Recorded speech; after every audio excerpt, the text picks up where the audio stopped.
There is a building in Northeast Portland that most people have walked past 100 times without ever really seeing. It sits on the corner of a block that time seems to have forgotten, wedged between a dry cleaner and a vacant lot with a chain link fence.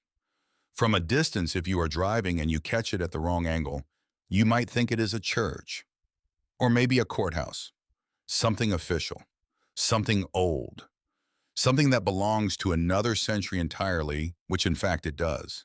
Two towers rise from either end of the structure, built from gray granite cut from quarries in the Columbia River Gorge, each tower standing nearly 90 feet above the street. The stone is dark with age, streaked with the particular shade of black that Pacific Northwest rain leaves on everything it touches long enough. Between the towers, the main facade runs half a city block, its windows cut in Gothic arches, its walls nearly 3 feet thick. At the roofline, the stone is shaped into crenellations, the same kind of notched pattern you see in the walls of medieval castles, because the man who designed this building in 1891 was not building a warehouse. He was building a fortress, the Portland Guard Armory. Constructed in the last decade of the 19th century to house the Oregon National Guard, its weapons, its horses, its drill floor, its ambitions. The building survived 2 world wars, a depression, several earthquakes, and the slow erasure of the neighborhood around it. It watched saloons become gas stations and gas stations become parking lots. It outlasted the streetcar lines and the timber money and 3 different administrations of city planners who drew lines on maps that never quite reached its walls. By the time the Guard moved to newer facilities in 1987, the building had been standing for 96 years.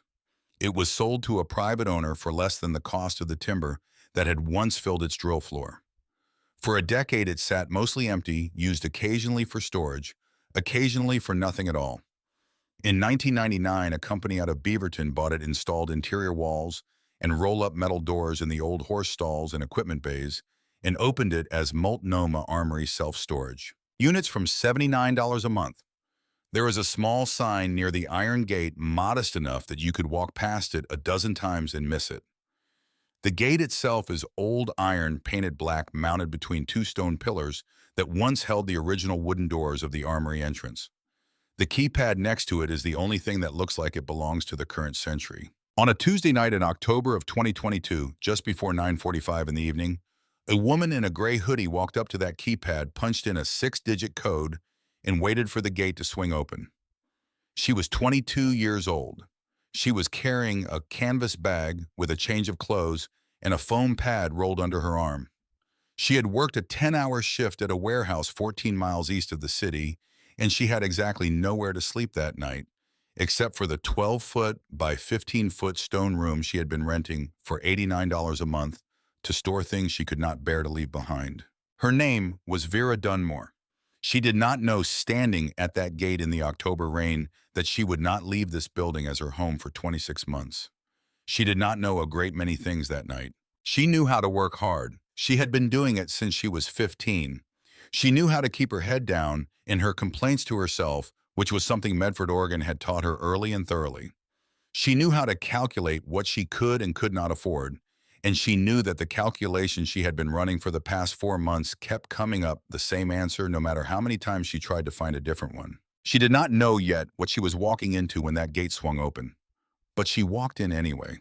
Vera grew up in Medford, Southern Oregon high desert country, the Cascade Range on one side and the Siskiyous on the other, a town that gets hot in summer and cold in winter, and exists in a particular limbo between the liberal politics of the Willamette Valley and the conservative timber culture of rural Douglas County.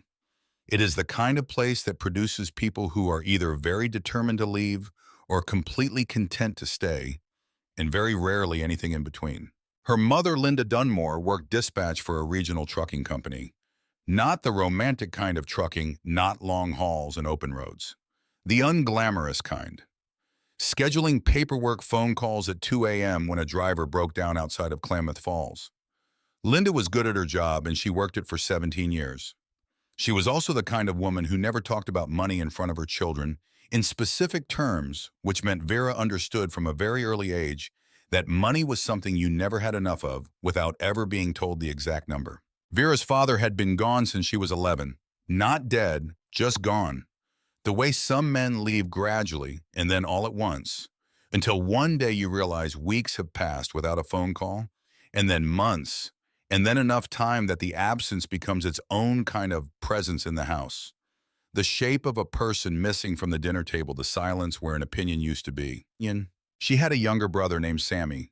He was 9 years younger than her, which meant he was 9 years old the summer she turned 18, sitting at the kitchen table eating cereal and watching her pack a duffel bag with the calm acceptance of a child who has already learned not to ask too many questions about where things go when they leave. She kissed him on the top of his head before she walked out. She did not know then how long it would be before she could offer him anything more than that. What came after Medford was Eugene, which felt like a different planet for the first 3 weeks, and then began to feel slowly and incrementally like something possible. She got in on a Pell Grant and a partial scholarship to Lane Community College. It was not the plan she had imagined at 17 when the plan involved something bigger, something farther away, some version of a life that would look nothing like the one she had grown up watching. But Lane was what the math allowed, and Vera had always been good at doing what the math allowed. She found a job at a sandwich shop on 13th Avenue, closing shifts 4 nights a week. She became efficient in the particular way you become efficient when every hour matters and there is no margin for wasted motion. She learned to eat standing up. She learned to study at the counter between customers. She learned that the last 30 minutes of a closing shift when the bread is going stale and the line is empty and you are mopping for the third time is actually excellent for memorizing dates and equations. For 2 years it worked, not comfortably, not with any margin for error. But it worked in the way that things work when you hold very still and do not ask for more than what is exactly in front of you. Then the sandwich shop closed. It closed the way small businesses close in college towns without much warning, and with a hand-lettered sign in the window and a final paycheck that bounced once before it cleared. Vera found out on a Thursday. Her rent was due on the 1st, which was 8 days away, and her share of the apartment she had been splitting with 3 other women came to $340 a month, which was her entire sandwich shop income minus bus fare. She got another job at a grocery store on West 11th, but the hours were bad and the pay was worse, and before she could get her first full paycheck, the lease situation collapsed entirely. One of her roommates had stopped paying her share 3 months earlier, had been rolling it forward and hoping for a miracle, and the landlord had kept the whole security deposit and sent a letter that arrived on a Saturday with language about unpaid balances and legal remedies. Vera moved back to Medford. 8 months. It is a long time to go backward. She slept in her old bedroom, which was now also the room where Linda kept the extra printer cartridges and the artificial Christmas wreath. She worked at a hardware store on Jackson Street. She helped Sammy with his homework. She tried not to let herself feel what she was actually feeling, which was the particular, specific despair of a person who has glimpsed what might be possible and then watched it close again. Her mother did not make it worse. Linda was not the kind of woman who said, "I told you so," which was a mercy. But she also could not help. She had her own math problem, which had been running longer and without resolution.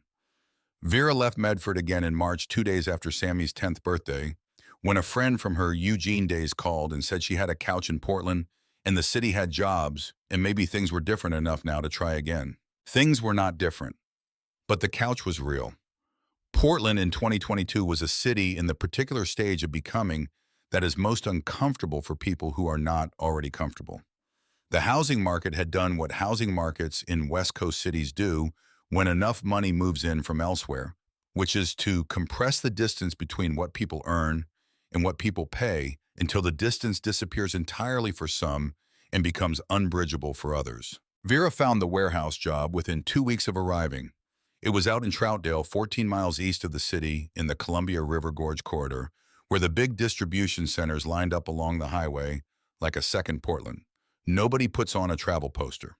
Early shifts, physical work. The kind of job where your feet hurt by 10 a.m. and your back is negotiating with you by noon. The hourly rate was decent, not great, decent. Enough to look real on paper.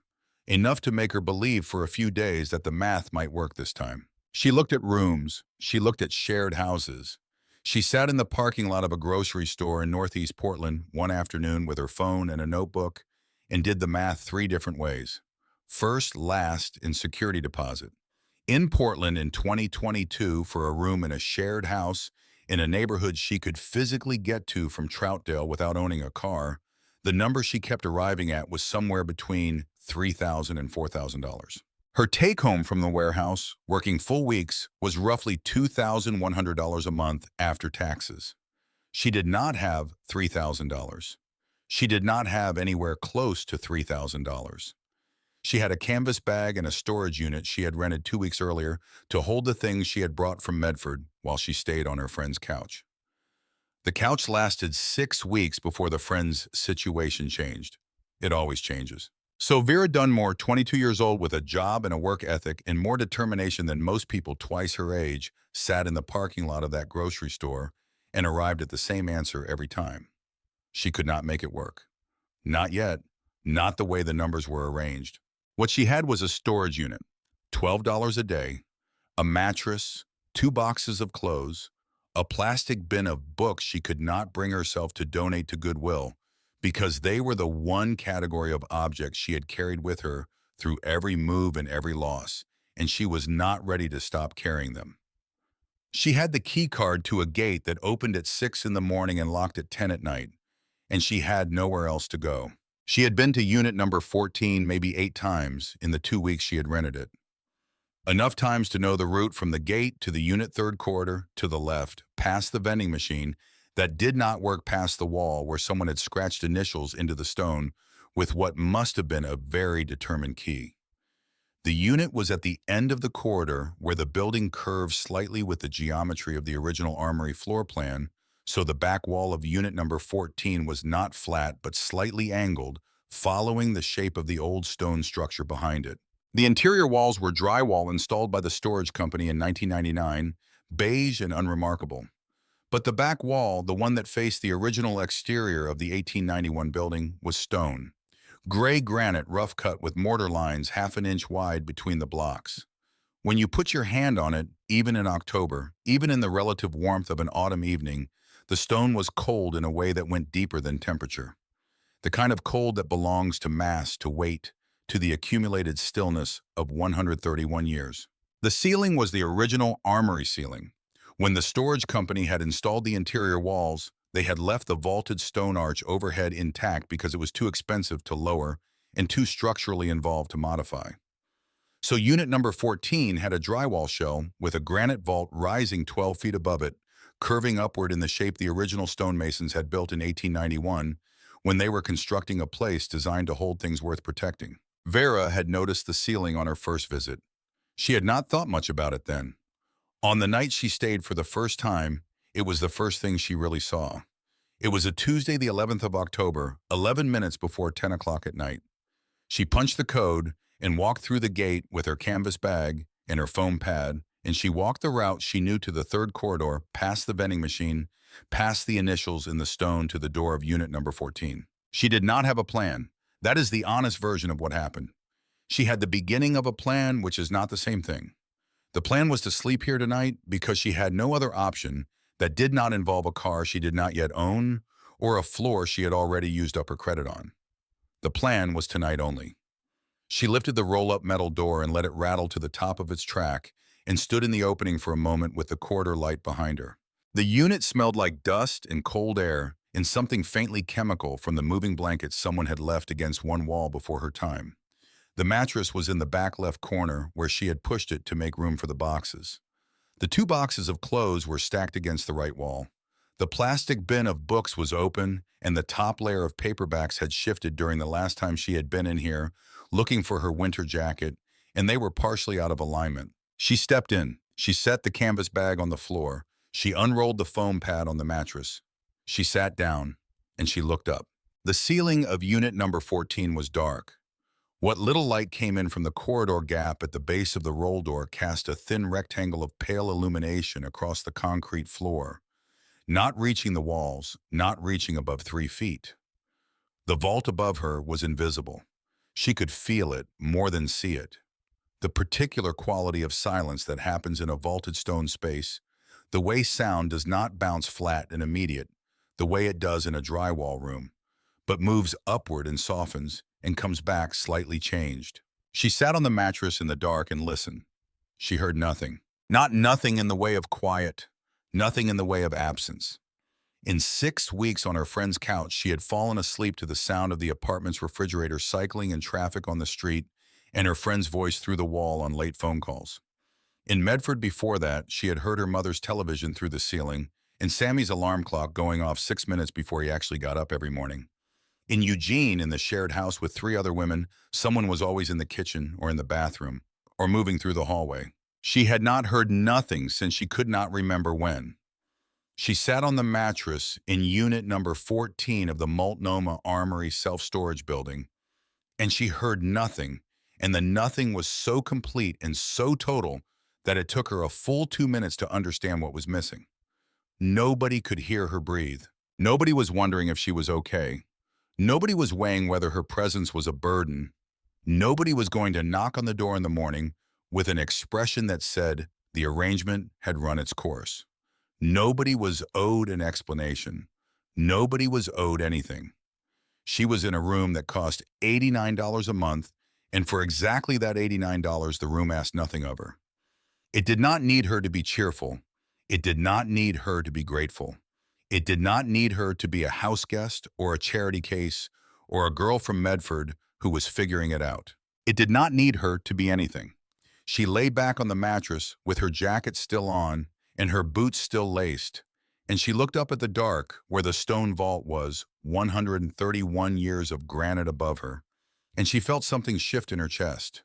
Not happiness, not relief, something quieter than both of those. Something she did not have a word for yet. She was not going to sleep well. The concrete floor was cold even through the foam pad and the mattress, and she had not thought to bring anything warmer than the jacket and the single blanket she had packed. It was October in Portland. The stone walls of the Armory held the cold the way stone holds everything, completely and without negotiation. She was going to be cold and uncomfortable, and her back was going to hurt by morning. She stayed anyway. Not because she had calculated it, not because she had decided. She stayed because something in the quality of that silence in the dark under the vault that nobody had asked her to appreciate made it impossible to leave. She would figure out the rest in the morning. She would figure out whether this was tenable, whether it was sustainable, whether there was something else she had not thought of yet. Tonight she stayed. The gate locked at 10. She found out the next morning that she had not thought to check the exact time it opened. She was awake before 5, cold and stiff and alert in the way you are alert when you have slept somewhere unfamiliar, every small sound registering as possible significance. She lay on the mattress and watched the thin rectangle of light at the base of the roll door shift from black to dark gray to the pale particular gray of an Oregon autumn dawn. At 5:55, she rolled up the door and walked to the gate and found it locked. She waited. At 6:02, something in the gate's mechanism clicked and the latch disengaged, and she pushed through and walked to the bus stop at the end of the block and caught the 6:15 to a coffee shop where she bought a small black coffee and sat in a corner booth for an hour and thought about what she had just done. What she had done technically was sleep in a storage unit which the rental agreement almost certainly prohibited, which meant she was in a situation that could end at any moment and without warning if someone on the staff decided to investigate. She thought about that for a while. She thought about the fact that the staff consisted of 2 people, neither of whom seemed to work mornings, that the facility had a camera at the gate and cameras in the parking lot, but nothing inside the corridors, that her unit was at the end of the farthest corridor, and that she had not in 2 weeks of visits seen another customer in her section of the building. She thought about the window of access, 6 in the morning to 10 at night. That was 16 hours. Her shift started at 6:45 in Troutdale and ran until late afternoon. She would need to be out before 10 each night. On most nights, that was possible. On overtime shifts, it was not. On overtime shifts, she would need something else. She finished her coffee. She went to work. She did not make a decision. She did not need to yet. The decision she was not making had a shape to it, though. The shape of something that might be the only option that fit if you turned it just right and stopped trying to make it look like something it was not. By November, she had the outline of a system. She was in the unit most nights by 9:30. On overtime shifts, she slept in her car, which she bought in December for $2,200 cash from a man in Gresham who had bought a newer vehicle and needed the old one gone. A 2009 Civic Gray, 167,000 miles, with a broken driver's side window crank and a heater that took 4 minutes to warm up. She drove it to work every day, which solved the bus problem and gave her a backup plan for the nights the gate was already locked when her shift ended. She bought a foam pad rated for backpacking. She bought a headlamp. She bought a sleeping bag rated to 20 degrees, which she found at a surplus store on Powell for $31, and she bought a wool blanket from a thrift store on Barber for $4, and she layered them both and slept in thermal underwear and a fleece. And she was still cold, but she was manageable. She found the outlet in the back of the unit in her second week. A previous tenant had left a long orange extension cord coiled in the corner, and when she followed the cord, she found it terminated at a weatherproof outlet in the stone wall. The kind installed for outdoor use, which told her the storage company had run basic electrical at some point without bothering to tell her it existed. She charged her phone there. She charged the headlamp. She charged eventually everything that needed charging, running a cord from the orange extension to a small power strip she bought at a dollar store for $6. She joined Planet Fitness in November. $10 a month. She showered there before her shift, most mornings standing under the hot water longer than necessary because the hot water was included and it cost her nothing extra to stand in it. She kept her toiletries in a zip bag in the Civic. She learned which locker at the gym nobody ever used and kept an extra set of work clothes there through the winter. The address problem she did not solve until January. Her employer had her mother's address in Medford on file. Her bank account had her mother's address. She put her mail at her mother's address and drove to Medford twice in November to collect it, which was unsustainable, and in January she found a mail service on Burnside that rented you a real street address, not a P.O. box, an address that looked like an apartment number. $22 a month. She changed her address on every account. The food was actually the simplest part. The warehouse had a break room, a refrigerator she could use, a microwave. She ate breakfast and lunch at work. Dinner she made cold sandwiches, canned things eaten direct from the pull tab, top peanut butter from a jar with a spoon apples, and bananas bought in bunches from the grocery store near the Planet Fitness on the route between work and the Armory. She had a small cooler in the unit. Ice from the gas station next door, $3 for a bag that lasted 4 days. She spent roughly $40 a week on food. She told nobody any of this. She had nobody close enough to tell. The friend whose couch she had used was someone she knew casually from Eugene, someone who had been generous for 6 weeks and then had her own life to manage. Her co-workers at the warehouse were polite and mostly preoccupied. Her mother called on Sunday evenings and Vera answered, and they talked about Sammy, who was now in 5th grade, and had recently discovered he was good at drawing, and about the weather and about the trucking company where Linda still worked dispatch, and Vera said she was fine and had a place and was getting settled, and none of those things were exactly lies. The Armory held her in ways she had not anticipated. She had expected a storage unit. What she had was a stone room inside a 131-year-old fortress, and the difference was not merely aesthetic. The walls of unit number 14 were drywall on 3 sides, but the back wall was the original exterior granite of the 1891 building, 3 feet thick, cut from the same Columbia Gorge stone as the towers visible from the street. The vault overhead was the original Armory ceiling, arched and solid and indifferent to the world below it. When the wind came in from the west, which it did from November through March, with a steadiness that residents of the Pacific Northwest stopped noticing, after a decade the stone barely registered it. The metal storage units Vera had seen at facilities off Sandy Boulevard shook slightly in hard wind. The Armory did not shake. It did not flex. It had been built to withstand more than Oregon weather, and 131 years later, it was succeeding. The silence inside was different from regular silence. She had noticed that the first night, and she kept noticing it. The thickness of the walls changed the quality of sound in a way that was difficult to describe to someone who had not experienced it. Street noise from the block outside was not absent, but muted, pushed through 3 feet of granite and arriving at her ear stripped of its urgency. The rain, which was constant from November onward, landed on the building the way rain lands on a mountain, which is to say it had no effect on anything inside. She began to understand why someone had spent the money to build this thing in 1891. Not just the money, the intention. Someone had looked at a piece of ground in northeast Portland and decided it deserved a fortress. Not a building, not a storage structure. Something with towers and Gothic arches and walls that could stop more than the wind. She did not know then what her own version of that intention would look like. She only knew she was dry. She was relatively warm. She was saving money that had nowhere else to go. In December, she bought the Civic. In January, she solved the address problem. In February, she sat in the parking lot of the warehouse in Troutdale at 6:28 in the morning, 20 minutes before her shift started, and did the math for what she thought was the fifth time, but was actually the ninth because she had been running versions of this calculation in her head since October, and she kept arriving at the same number, and she kept disbelieving it and starting over. Total monthly expenses: unit number $1489, Planet Fitness $10, mail service $22, food roughly $160 being conservative, gas for the Civic $30 to $40 depending on overtime. The car insurance she had picked up in December when she registered it in Oregon, $68 a month, minimum required by law. Miscellaneous, the things that broke or ran out or needed replacement, maybe $30 if she was careful. She added it up in the notebook she kept in the canvas bag. $419. Monthly take-home from the warehouse working full weeks at her base rate was $2,112 after taxes. She had checked the number on her December pay stub and again on her January pay stub, and the number was consistent. $2,112 in, $419 out.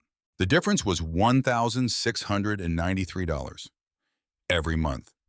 She sat in the Civic in the parking lot of the Troutdale warehouse and looked at that number. $1,693 every month left over. That was the amount remaining after she had paid for everything she needed to survive. Not comfortably, not pleasantly, but survive. In 2 months, she had saved just over $2,000. She had never in her life had $2,000 in a bank account. She had never gotten close. She looked at the number and then she did a different calculation. At this rate, in 6 months, she would have roughly $10,000 saved. In 12 months, perhaps $18,000.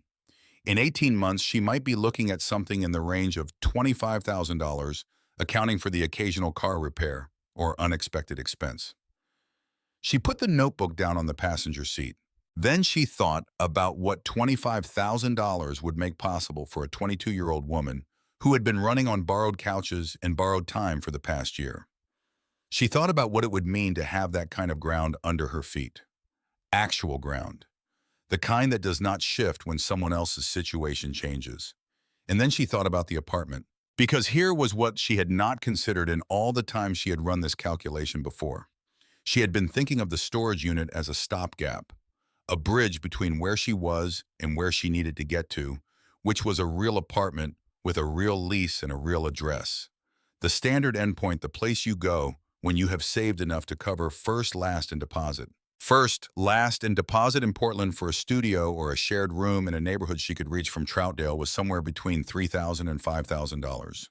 Depending on the place, depending on the landlord, depending on the month. She had already saved $2,000. In 2 more months, she would have enough. She could leave. This was the thing she had been building toward without naming it since October. Save enough. Leave the unit. Get a real place. Return to something recognizable as a normal life. She sat in the parking lot and held that thought and did not feel what she had expected to feel, which was relief.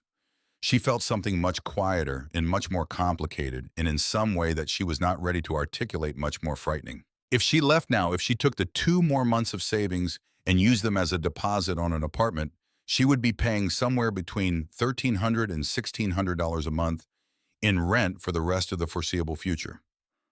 That was the Portland market.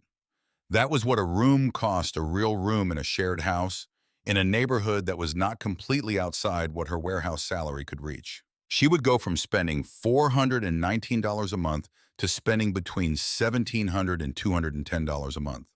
Her savings rate would drop from $1,600 a month to somewhere between $0 and $400.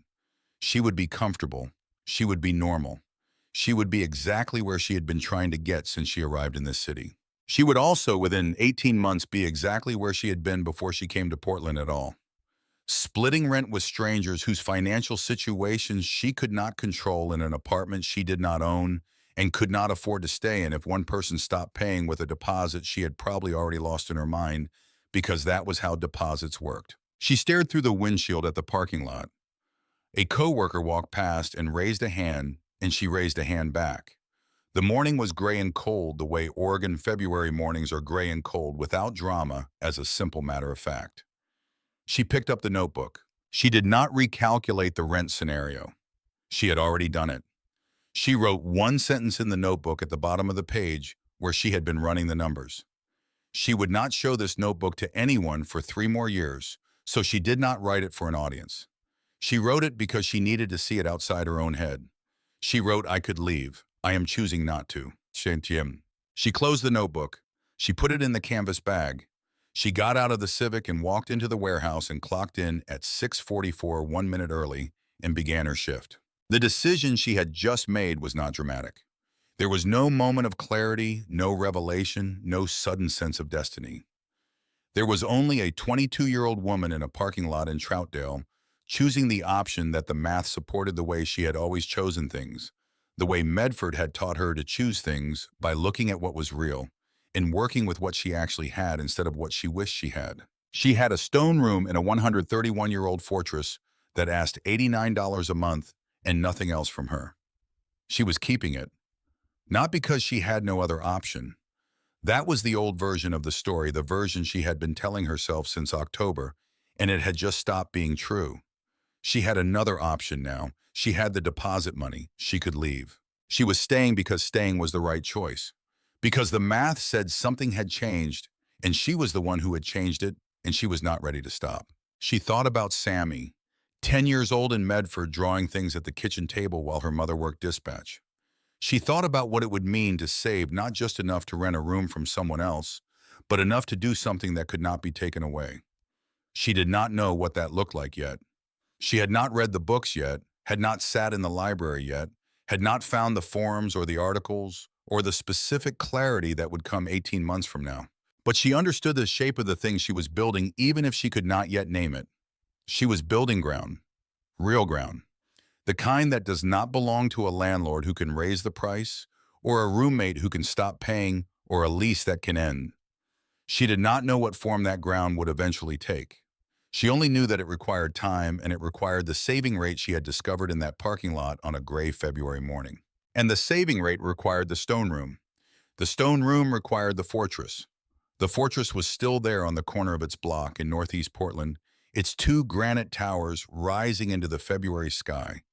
Its walls 3 feet thick and 131 years old, indifferent to the weather and to the century, and to everything that had changed around it while it simply continued to stand. It was hers for $89 a month.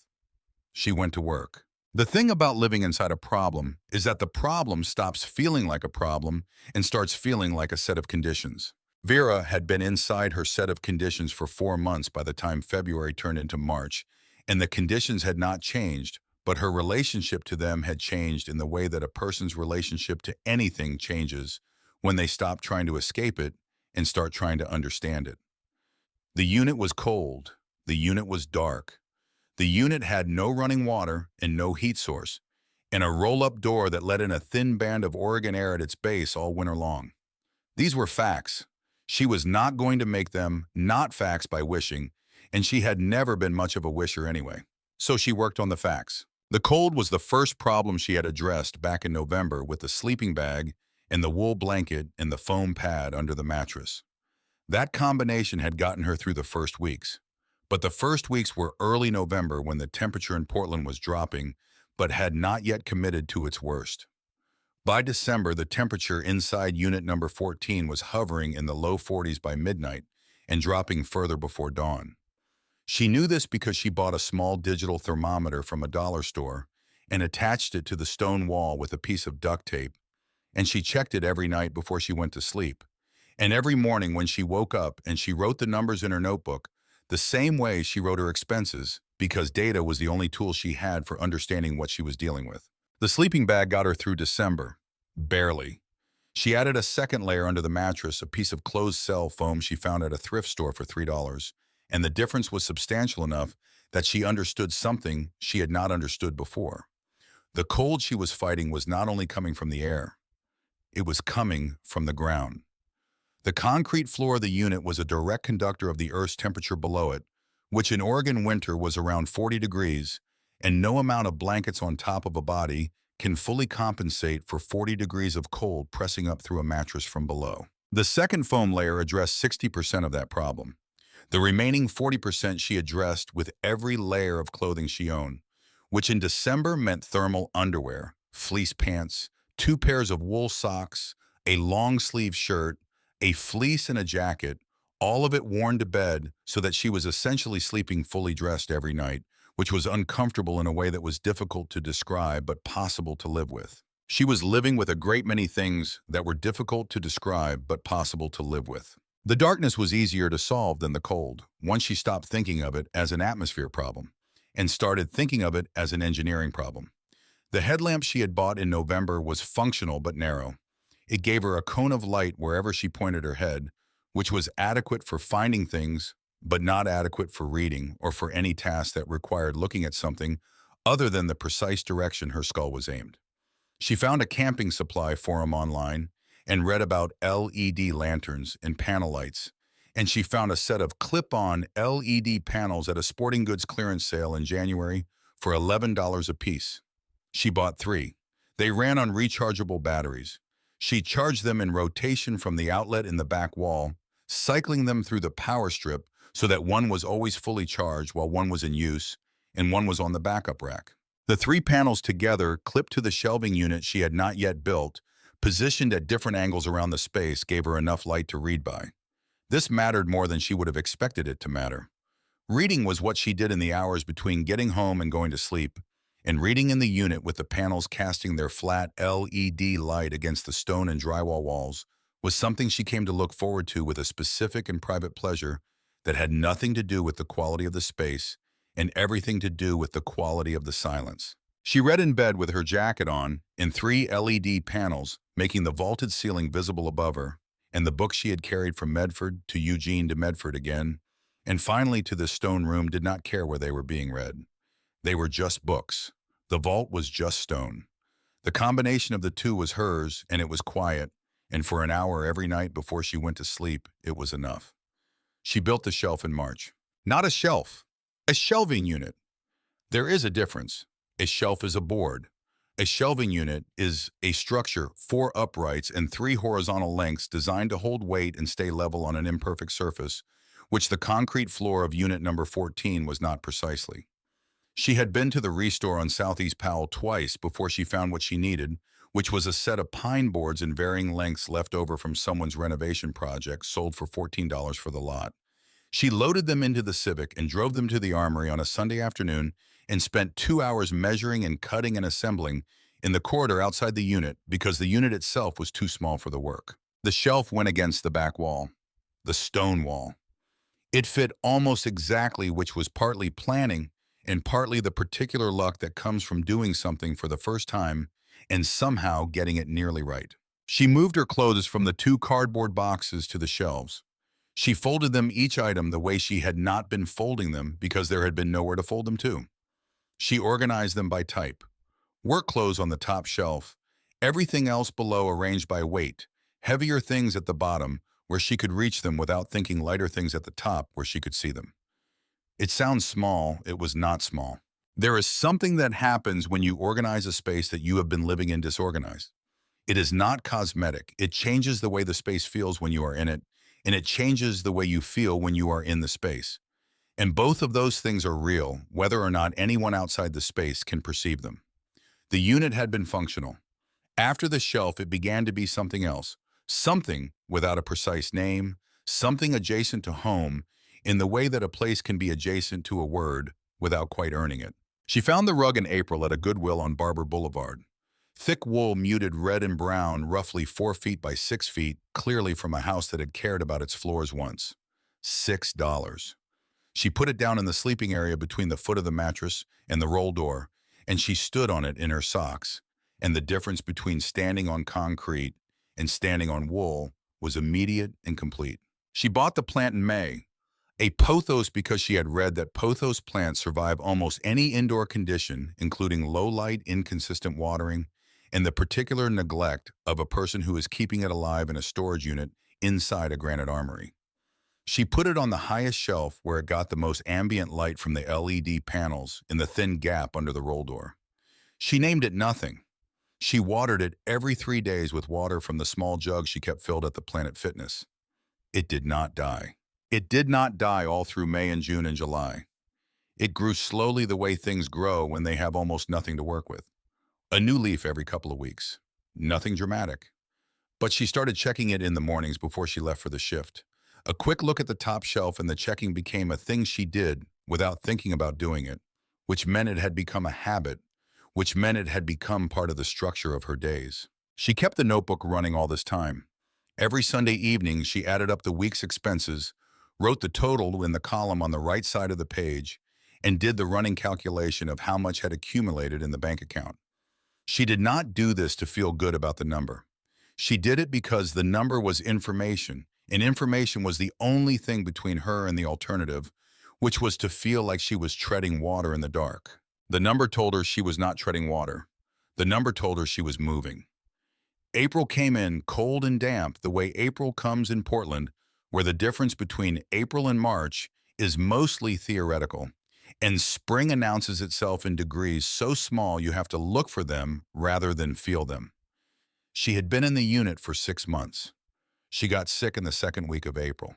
It started as the kind of thing she had learned to ignore: a scratchy throat, a heaviness behind the eyes, the slight general dimming that signals the immune system has rerouted some of its resources. She went to work anyway. She worked a full shift on Tuesday and a full shift on Wednesday, and came home Wednesday night and lay down on the mattress and could not get up. The temperature in the unit that night was 38 degrees. She had checked the thermometer. 38 degrees is above freezing by 6 degrees, which is not much of a margin when your body is running a fever and you are lying on a foam mattress in a granite room wearing every piece of clothing you own. She lay there through Wednesday night and into Thursday morning. She did not go to work on Thursday, which meant she called in, which she had not done since starting the job. And the person who answered was Darcy Pruitt from the loading team, who said, "Feel better," and asked no questions, and hung up. Vera lay back down. She lay there and looked at the vaulted ceiling above her. In the daytime, with the thin light coming in under the roll door, she could just see the curve of the granite arch. In the night, she could not see it, but she could feel it, the particular quality of space above her, that a vault creates the sense of height and enclosure at the same time. She had stopped noticing it the way you stop noticing things that are constant.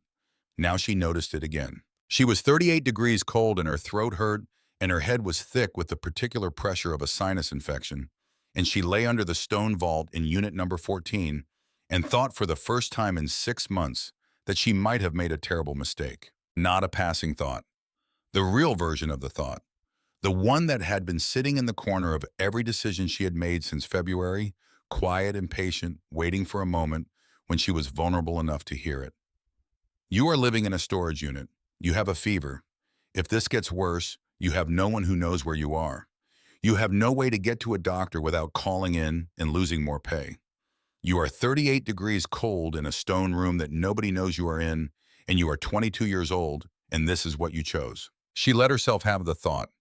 She did not try to argue with it or reframe it or find the counter evidence. She was too tired for that. She let it sit with her for a while in the dark under the vault, and it sat there heavy and honest and real. Then she reached for her phone. She did not think about who she was calling. Her hands went to her contacts and found her mother's name and pressed it before she had decided to press it. It rang twice. Linda Dunmore picked up on the second ring, which was how Linda always answered when Vera called, because Linda worked the kind of job where you picked up quickly or you missed the call, and she had never been able to turn that habit off for personal calls. Vera said she was not feeling well. Linda asked where she was. Vera said Portland, which was true, and said she was at her place, which was also technically true, and did not say anything more specific than that. Linda asked what kind of sick. Vera described the symptoms. Linda said it sounded like the sinus thing that had gone through Medford in March, and that it usually broke in 3 to 4 days if you rested and stayed warm. Stayed warm.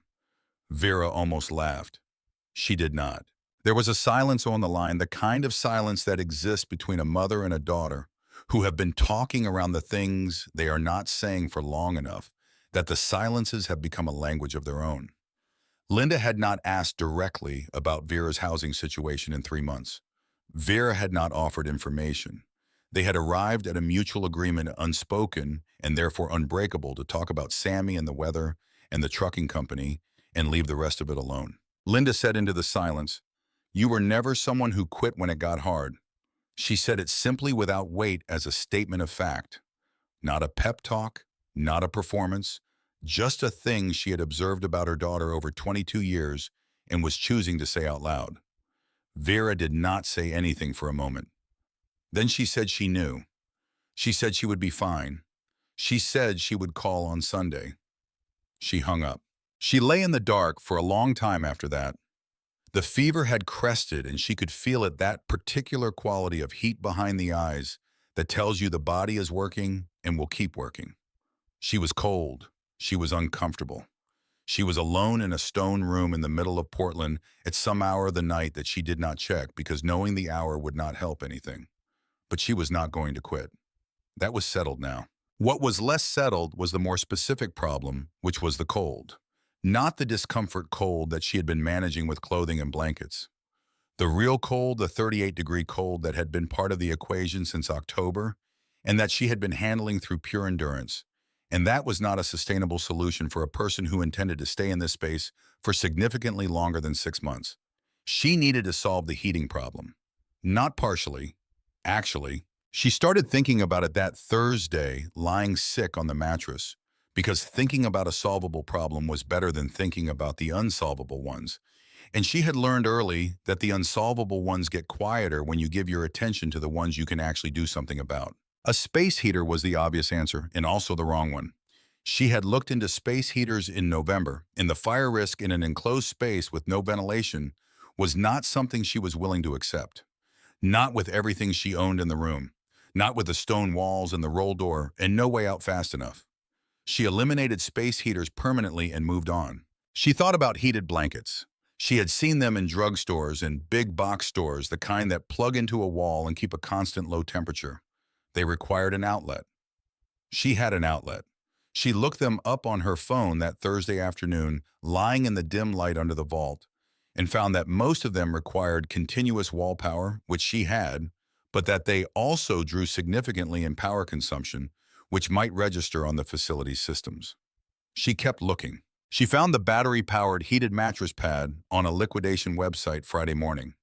It ran on a rechargeable battery pack that you charge separately and then attached to the pad. Full charge lasted approximately 8 hours, which was exactly the length of a night's sleep. It had 3 heat settings, low, medium, and high, and even on low, it maintained a surface temperature of approximately 95 degrees under the covers, which would transform the thermal situation in the sleeping area entirely. It cost $67, which she did not have in cash, but had in her savings account, which she had been treating as untouchable, but which she now recognized as containing funds for exactly this kind of problem. This was the kind of problem the savings existed to solve. She ordered it on Friday. It arrived Tuesday. She charged the battery pack from the outlet in the back wall for a full 12 hours before the first use. The first night she used it, she took off the jacket she had been sleeping in since October. That was what $67 bought. Not comfort, not luxury. The ability to sleep in her own room without wearing a jacket. She lay on the mattress with the heat working its way up through the pad and into the mattress and into her back, and she thought about what had just happened. She had identified a problem. She had looked for the cheapest solution that actually solved it, not the cheapest solution that partially addressed it. She had spent money she had told herself was untouchable, and the problem was solved. The process had a shape to it. The shape was this: define the problem precisely. Find the actual solution, not the almost solution. Execute. She did not know yet that this process would become the template for everything that came after.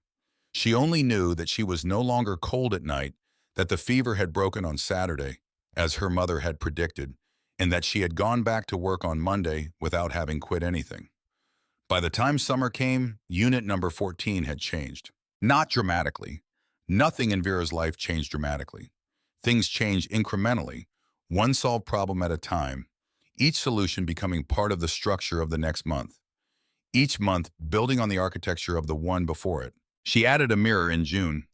A small square mirror she found at an estate sale for $2 hung on a drywall screw on the sidewall, positioned so she could see herself when she was getting ready for the morning shift. The mirror sounds trivial. It was not trivial.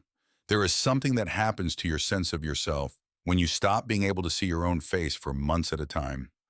Something quiet and incremental and not entirely good, and the mirror reversed it. She added the community center to her routine in June as well for the days when her route to work did not pass the Planet Fitness. There was a community center on Burnside with public showers available on weekday mornings for a suggested donation. She donated $2 each time. The showers were functional and clean, and nobody asked any questions. And functional and clean and no questions was all she needed. She went to the Multnomah County Library for the first time in June. She went because the library was warm and she had nowhere to be on a Sunday afternoon, and she walked in and found a chair by a window and sat there for 3 hours with a book she had not paid for and a cup of coffee she had not bought because they did not have coffee in the library, but she was warm and the light was good and nobody bothered her. She went back the next Sunday, then the Sunday after that. The library became the Sunday structure.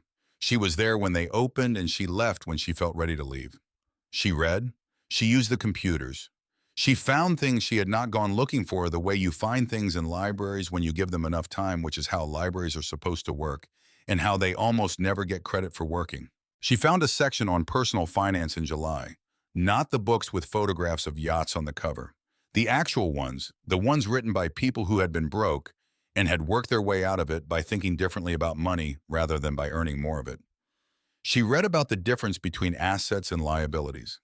She read about what it meant to own something versus renting something, and how the math of ownership versus renting shifted over long periods of time, and what it took to get to a position where ownership was possible when you were starting from nothing.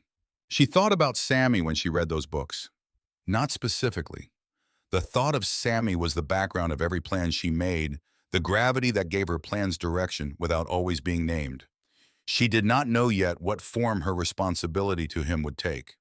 She only knew that it existed and that the shape of what she was building in unit number 14 was related to it, was answerable to it in ways she could not fully articulate yet, but could feel clearly. She sat in the library on Sundays and she read, and she thought, and the granite Armory waited for her 4 blocks away, its towers unchanged, its stone indifferent, its $89 monthly bill, the most reliable thing in her life. The third Tuesday of September was the morning the thing she had not prepared for happened. She had been in the unit for 11 months. She had nearly $9,000 in her bank account. She had not been sick since April. She had worked every shift available done, every overtime hour offered, declined 2 invitations to after-work events because the math of the late hour and the gate closing time did not work, and had accepted the solitude that required with the same practical attitude she applied to everything else. She drove the Civic out to the Troutdale warehouse that Tuesday. The morning was the particular clear that Oregon, September mornings can be the smoke from summer fires mostly gone. The light changed in the way it changes in September, coming from a slightly lower angle, less direct, more golden. She parked in the lot at 6:38 and walked toward the building's side entrance, the one the day shift used. And she stopped. There was a figure sitting on the concrete barrier at the edge of the lot. Sitting, small knees pulled up a dark blue backpack, leaning against the barrier beside a set of legs that were too long for the torso above them, the particular geometry of a teenager in the middle of a growth year who has not quite caught up with his own height yet. She knew the backpack. She had bought it at a Target in Medford 3 years ago. With money she'd gotten from a birthday card, bought it for a 9-year-old who had just started caring about what his backpack looked like and was old enough to have opinions about it. Sammy Dunmore was 14 years old. He was sitting outside her place of work at 6:38 in the morning with $43 in his pocket because she would find that out later. And he had ridden the Greyhound from Medford, which was a 5-hour trip, arriving in Portland at 5:15 a.m. And he had walked from the bus station to the warehouse address that was the only address he had for his sister. A walk that had taken him over an hour and had covered parts of the city that a 14-year-old from Medford probably should not be walking through alone at 5:30 in the morning. He looked up when she was still 20 feet away. He saw her. His face did the thing that faces do when the relief is too big and too sudden to process properly, a kind of involuntary brightness that passes almost instantly into something more controlled, because he was 14 and 14-year-olds do not want to show that the relief is too big. She walked to him. She sat down on the concrete barrier beside him without saying anything first. He said he was sorry. She said, "Don't be." She said, "How long have you been here?" He said, "Since about 6." She did not say anything for a moment.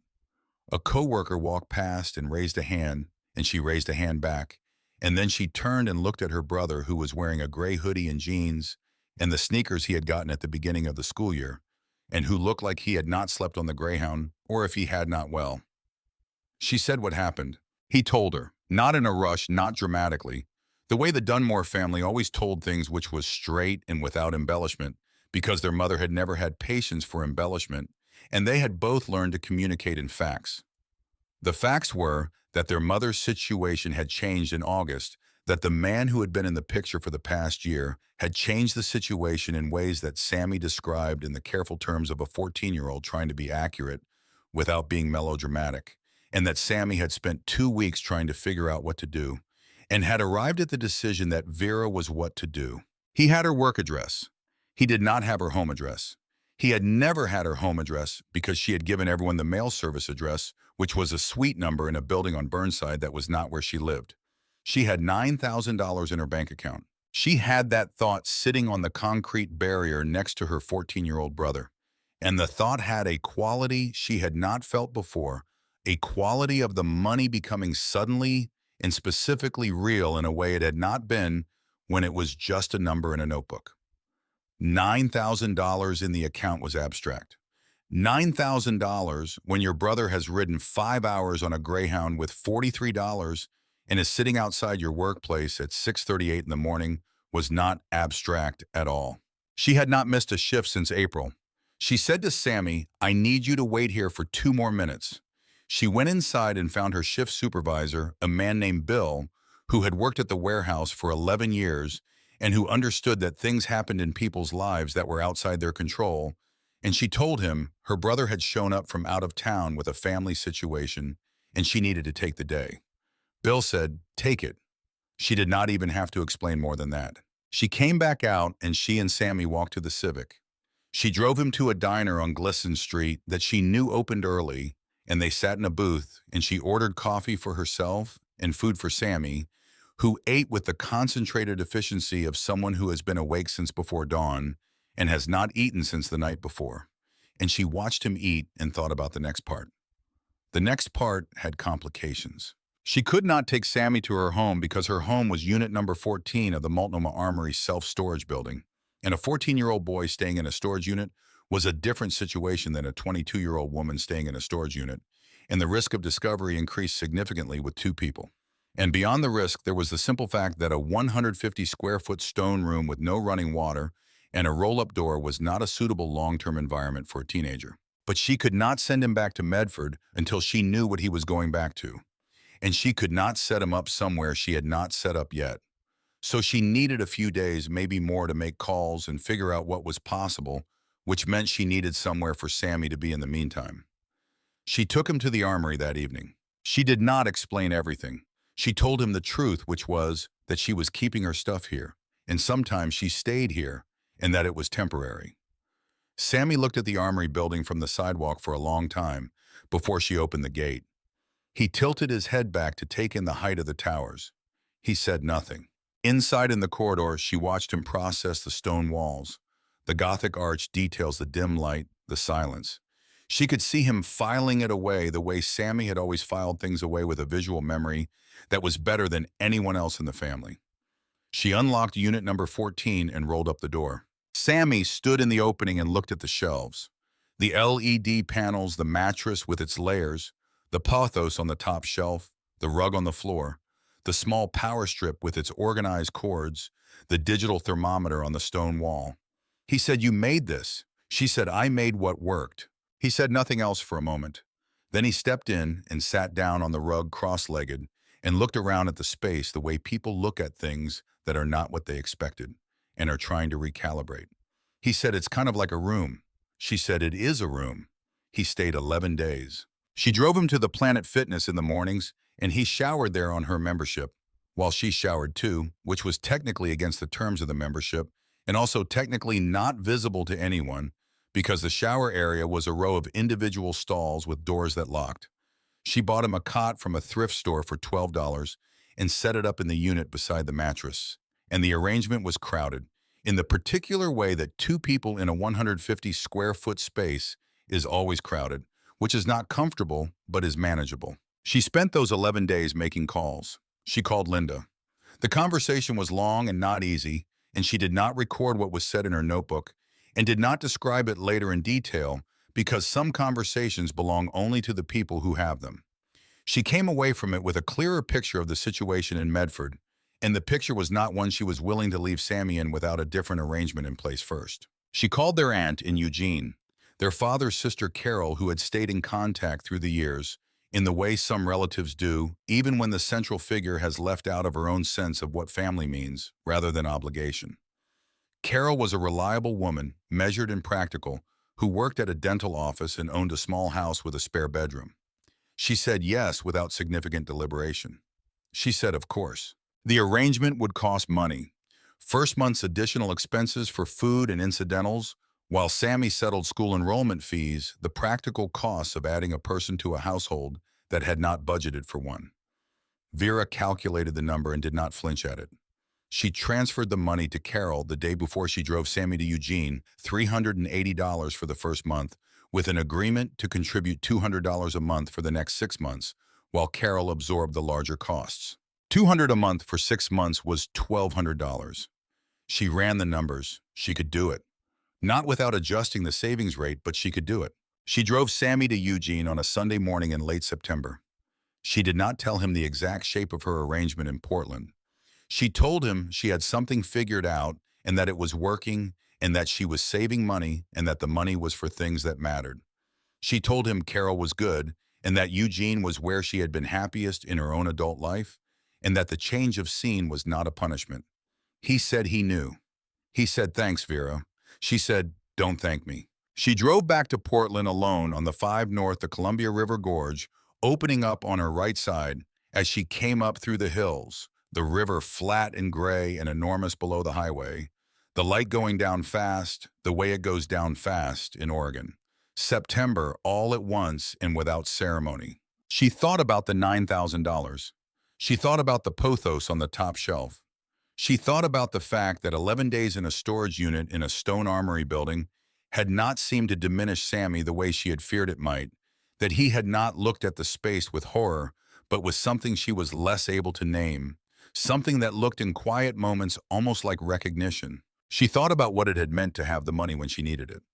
Not as an idea, as an actual immediate available resource that could solve a real problem in a real person's real life today, without hesitation, without borrowing, without owing anyone anything. The money had not been abstract on the morning Sammy was sitting on that concrete barrier. That was what she had been building. She was 23 by October. The second winter in the Armory was different from the first in every way that mattered. She had the heated pad now. She had the 3 LED panels. She had the shelf with its organized contents and the rug and the mirror and the pothos which had grown over the summer and was now reaching its vines down the back of the shelf toward the floor. She had 2 winters' worth of knowledge about what the unit needed and when it needed it. She had the Civic with the functioning heater and the gym bag in the back seat and the routine that ran like a watch on most days, which is to say imperfectly but consistently. The second winter was survivable not because the conditions had improved, though some of them had. It was survivable because she knew what she was doing now. She was not improvising. She was executing a system she had built from the problems that had found her, and the system worked and she trusted it. She spent Saturday afternoons working overtime when it was offered, and Sunday mornings at the community center on Burnside, and Sunday afternoons at the library on Northeast Multnomah. She read more of the books about money and housing and the alternative structures people had built when the standard ones did not fit. She found threads online, read them on her phone in the library, with the October rain on the windows outside, people describing things they had built or bought or arranged that existed outside the conventional. She wrote notes in the margins of the notebook. Not plans yet, notes. The way you write things down when you are not sure what you are learning, but you are sure you are learning it. The savings continued. $200 a month to Eugene through March. The Civic needed a tire in November, $82 at a discount tire on 82nd that she had noticed always had lines on Saturday mornings but was faster on weekday afternoons. She noted the expense adjusted the week's calculation moved on. The savings rate was lower than it had been before Sammy, but it was not gone. It was never gone. She had arranged her life so that the floor was always above zero, so that no month could produce a number that was not positive, and the floor held even when the ceiling was lower. By December, the bank account had crossed $12,000. By February of the second year, it was $14,000. She went to the library on February Sundays, and she sat in the same chair she had been sitting in since June of the previous year, and she read and she thought and she let the number grow, in the way you let a thing grow when you understand that interference is not the same as attention. Spring came in its usual fashion, which in Portland means it does not arrive so much as the winter loosens a degree at a time with the reversals. There were days in March that felt like November, and days in April that felt like June, and Vera moved through them with a slightly removed quality that had become her natural state. The quality of a person who has lived inside a set of conditions long enough to have stopped being surprised by them. She was 23 and 8 months old. She had been in the Armory for 18 months. The pothos had grown so substantially that she had been forced to redirect its longest vines along the top shelf rather than letting them hang free, and the redirection had worked, and now it ran along the full length of the top shelf and was beginning to consider the wall. The library Sunday in April was warm. Not warm outside, but warm inside the way libraries are warm in spring when the heating system overshoots slightly and the light from the windows has actual heat in it, and the combination produces a drowsy, comfortable quality that is completely at odds with the purpose of being there, which is to think. She was not drowsy. She was looking at her phone. She was looking at her bank account balance, which she checked on Sundays. The way other people check weather forecasts is a way of orienting herself to what was coming. The number was $18,042. She looked at it for a while. She looked at it the way you look at a number that is larger than any number you have ever personally inhabited. A number that belongs to a category of people that has never included you or anyone in your family, and that now includes you, and that you are not entirely sure how to hold in your mind. She had not told anyone this number. Not her mother, who would have asked how, and not her brother, who would have gotten a look she did not want to see on his face, and not anyone at the warehouse, because the warehouse was the place she went to earn the money and not the place she discussed it. $18,042. She had grown up in a house where $400 in the checking account was a good month. She had grown up hearing the word tight used about money the way you use a word so often it stops meaning anything specific and just means a permanent condition of the air. She had inherited that understanding of money the way children inherit most things, which is not through instruction, but through the quality of the silence that surrounds the topic. She sat in the library chair and looked at the number and tried to feel what she expected to feel, which was something like triumph, something like arrival. The specific satisfaction of having built something real from conditions that were not designed for building. What she felt instead was very quiet and slightly complex, and not entirely what she expected. She put her phone in her pocket and walked back through the library to return the book she had been reading. She checked out 2 others. She put them in the canvas bag, and she walked out into the April afternoon and drove back to the Armory. The gate opened when she punched the code. She walked down the corridor, past the vending machine, past the initials carved into the stone to unit number 14. There was something on the door. A piece of paper, white folded, once taped at the center with a strip of blue painter's tape. She pulled it off the door. She unfolded it. It was not handwritten. It was printed on company letterhead, the letterhead of a company called Meridian Development Group, and at the top of the page below the logo in the particular font that real estate developers use when they are communicating information they know is unwelcome and have decided to communicate anyway, was this. Notice to all Multnomah Armory self-storage tenants. Please be advised that as of April 14th, 2024, the Multnomah Armory property has been acquired by Meridian Development Group. This acquisition includes all buildings and structures on the property. All current storage rental agreements will be honored through the end of the current rental period. Following that date, all tenants will be required to vacate their units. You have 90 days from the date of this notice to remove all stored items and return your keycard. The Multnomah Armory building will be redeveloped as Meridian Armory Residences, a boutique luxury loft community. Leasing information will be available later this year. Starting rents will begin at $2,800 per month. We appreciate your understanding during this transition. She read it twice. Then she stood in the corridor for a while, holding the paper with both hands, the way you hold something when your hands need to be doing something while your mind does its work. She looked up at the corridor, the stone walls, the curve of the vaulted ceiling above the corridor running between units, the same stone that had been standing since 1891. The same stone that had been here through 2 world wars and a depression and 3 earthquakes and the entire lifetime of everyone she had ever known.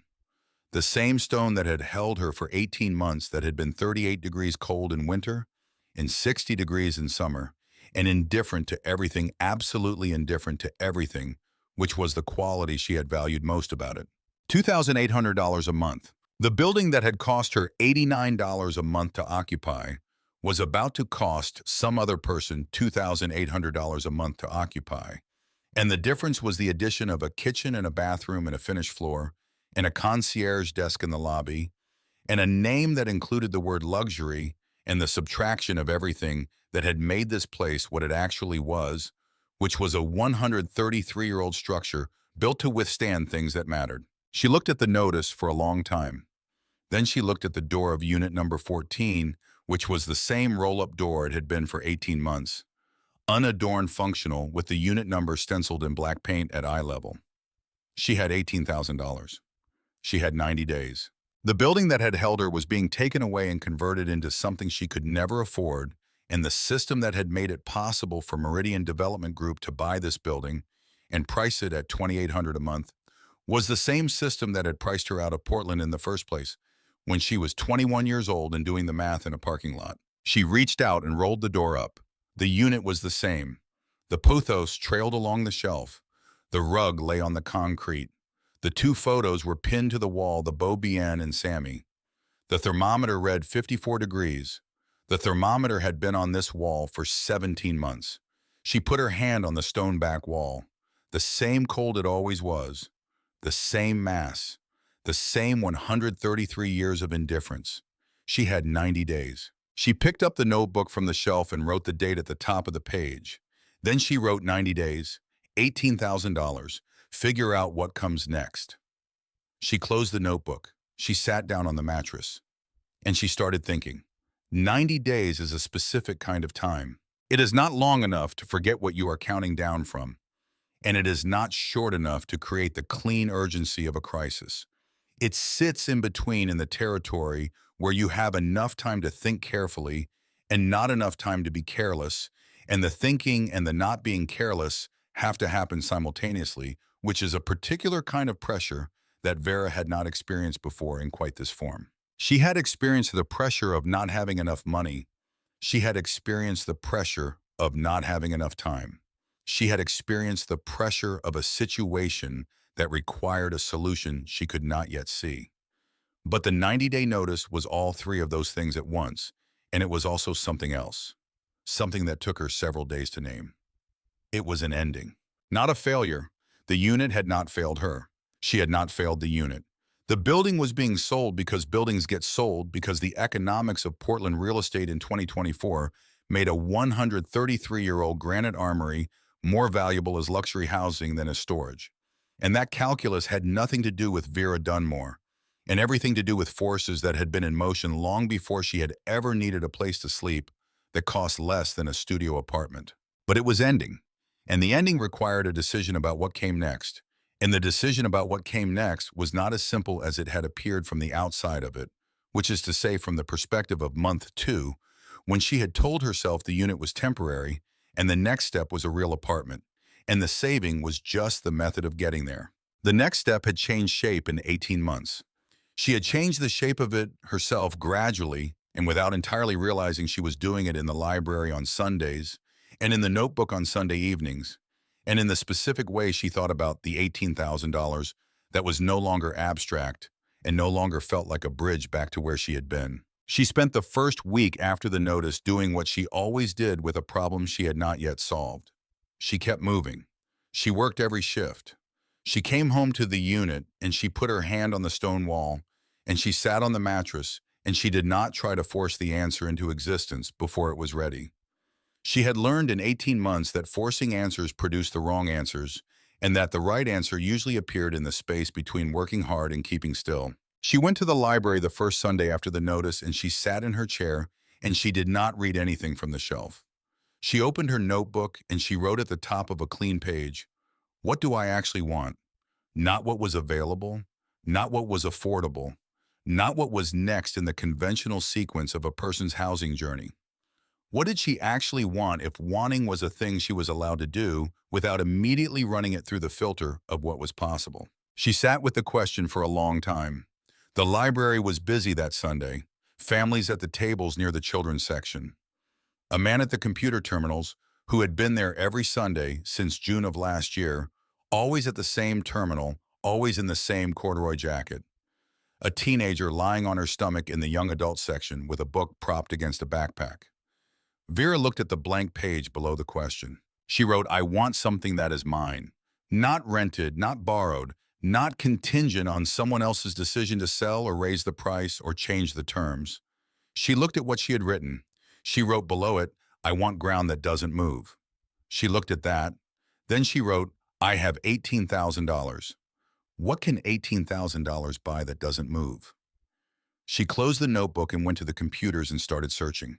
The research took 3 Sundays, not 3 Sundays of idle browsing, 3 Sundays of the kind of methodical, specific searching that she applied to all problems, starting broad and narrowing toward the actual answer, eliminating options as she understood why they did not fit, keeping the ones that remained.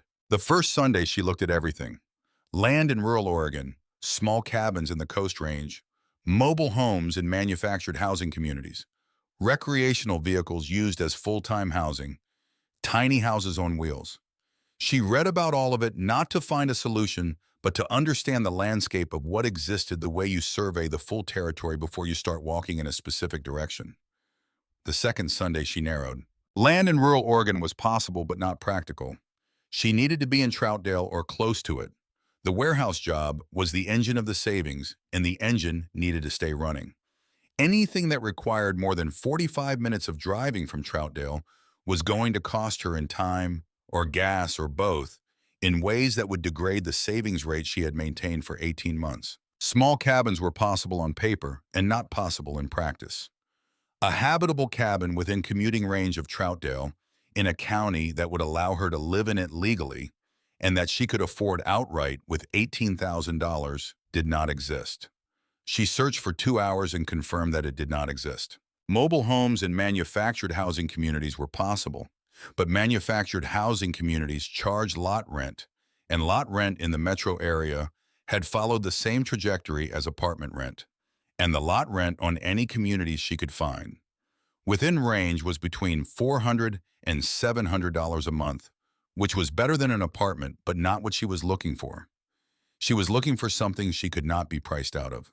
That left vehicles, full-time vehicle dwelling. It was a category she had read about peripherally in the books she had found at the library over the previous year, but she had not spent time on it because she had not needed to yet.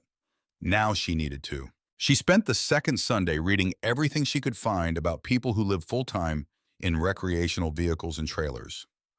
Not the lifestyle blogs, the ones with the photographs of sunsets over desert landscapes and the affiliate links to camping gear. The actual practical accounts. The forums where people talked about what broke and how to fix it.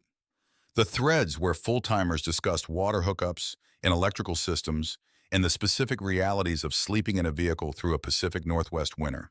The third Sunday she looked at Airstreams. She had not planned to look specifically at Airstreams. She had planned to look at travel trailers generally, which was the category that covered the widest range of price points and made the most logical starting point.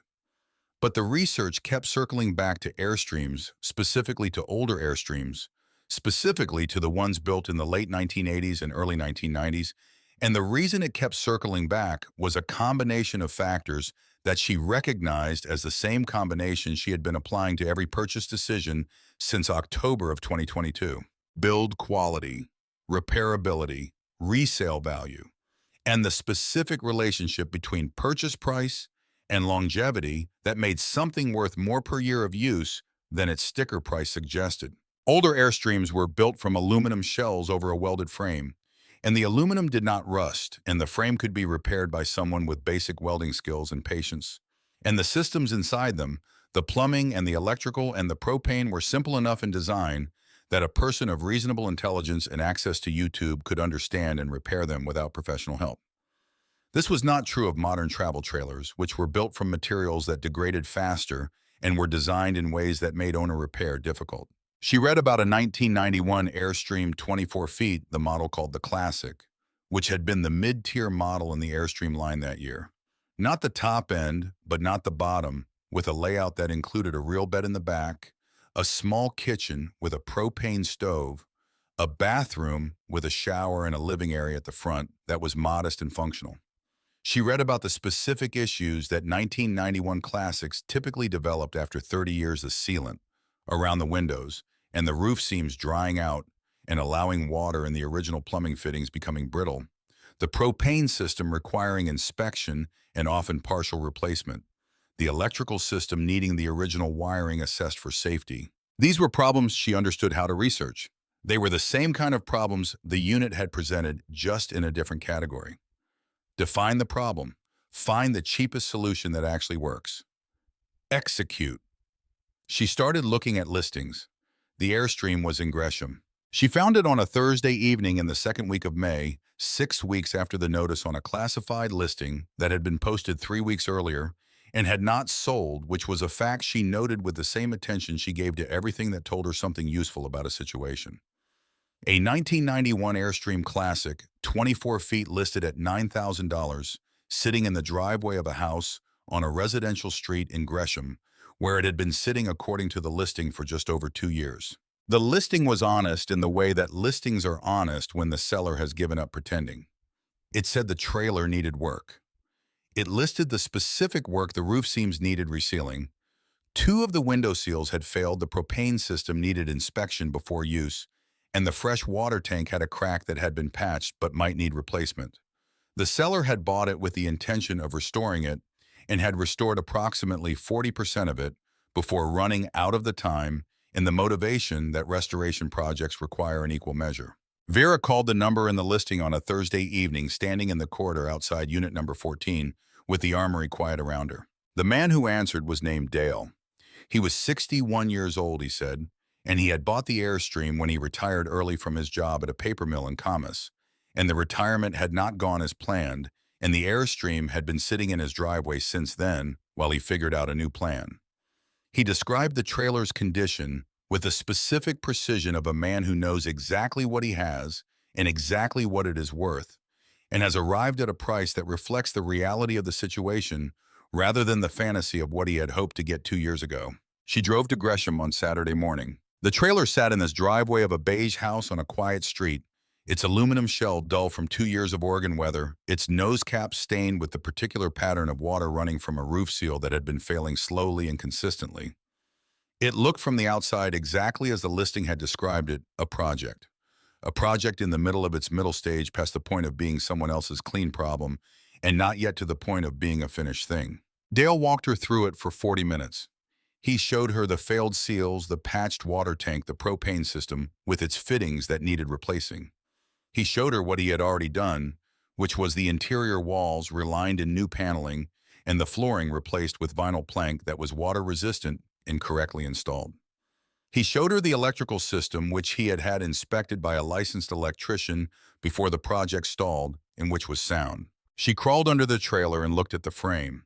She had spent 2 Sundays watching videos about Airstream frames, and she knew what she was looking for. The frame was solid, no rust-through, no deformation, no evidence of a significant impact. The aluminum shell had surface oxidation that was cosmetic and addressable. She stood up and brushed the gravel off her knees. She said, "I'll give you $8,500. Dale looked at her for a moment. He said that was lower than he had hoped. She said she understood. She said she was paying cash and she could take it today. He said, "Give him a minute." He went inside. He came back out. He said, "Okay." She drove back to the Armory with the title and the canvas bag on the passenger seat and sat in the parking lot for a while. $8,500. She had done the math before she made the offer. After the purchase, she would have $9,500 remaining. The repairs she had researched would cost somewhere between $2,500 and $4,000 if she did them herself, buying parts and doing the labor on weekends. Call it $3,500 to be conservative. That left $6,000 in the account, plus 2 months of savings at the reduced rate given the contributions to Eugene that were still running. She would leave the Armory with somewhere between $7,000 and $8,000 in savings, a paid-off trailer, and a place to park it. The parking was the thing she had not yet solved. She could not park the Airstream on a public street and live in it legally in Portland. She knew this. The regulations around vehicle dwelling in the city had changed in the years before she arrived, and the rules were neither permissive nor consistently enforced, which meant they were unpredictable. And unpredictable was not a condition she was willing to build a housing situation on.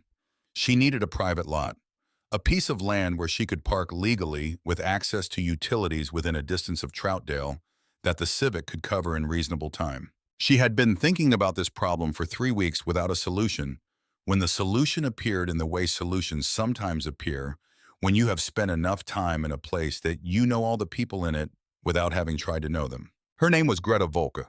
She was 67 years old and she had been renting unit number 22 at the Multnomah Armory self-storage for 4 years, which predated Vera by 2.5 years and made her one of the longer-term tenants in the building. She was a retired school teacher, first and second grade, 31 years in the Portland public school system, and she had the posture and the measured pace of someone who had spent 3 decades managing rooms full of small children and had learned to conserve energy in the particular way that teaching requires. Vera and Greta had been nodding at each other in the corridor for 18 months. That was the complete extent of their relationship. The Armory was not a social environment. People came, they accessed their units, they left. If they exchanged words, the words were usually about the parking situation in the small lot out front, or the broken vending machine, or the question of whether the elevator worked, which it did not. But people kept pressing the button anyway. Greta was different in one specific way from the other tenants Vera had observed over 18 months. She came to her unit on Tuesday and Thursday mornings, consistently always between 8 and 9, always for no longer than an hour. She arrived with empty canvas bags and left with full ones, which told Vera she was rotating things through her unit systematically, bringing things in and taking things out on a schedule that suggested she was doing something deliberate with the space rather than simply storing objects she had not yet decided what to do with. Vera had never asked about it. It was not her business, and the Armory was not a place where people asked about things.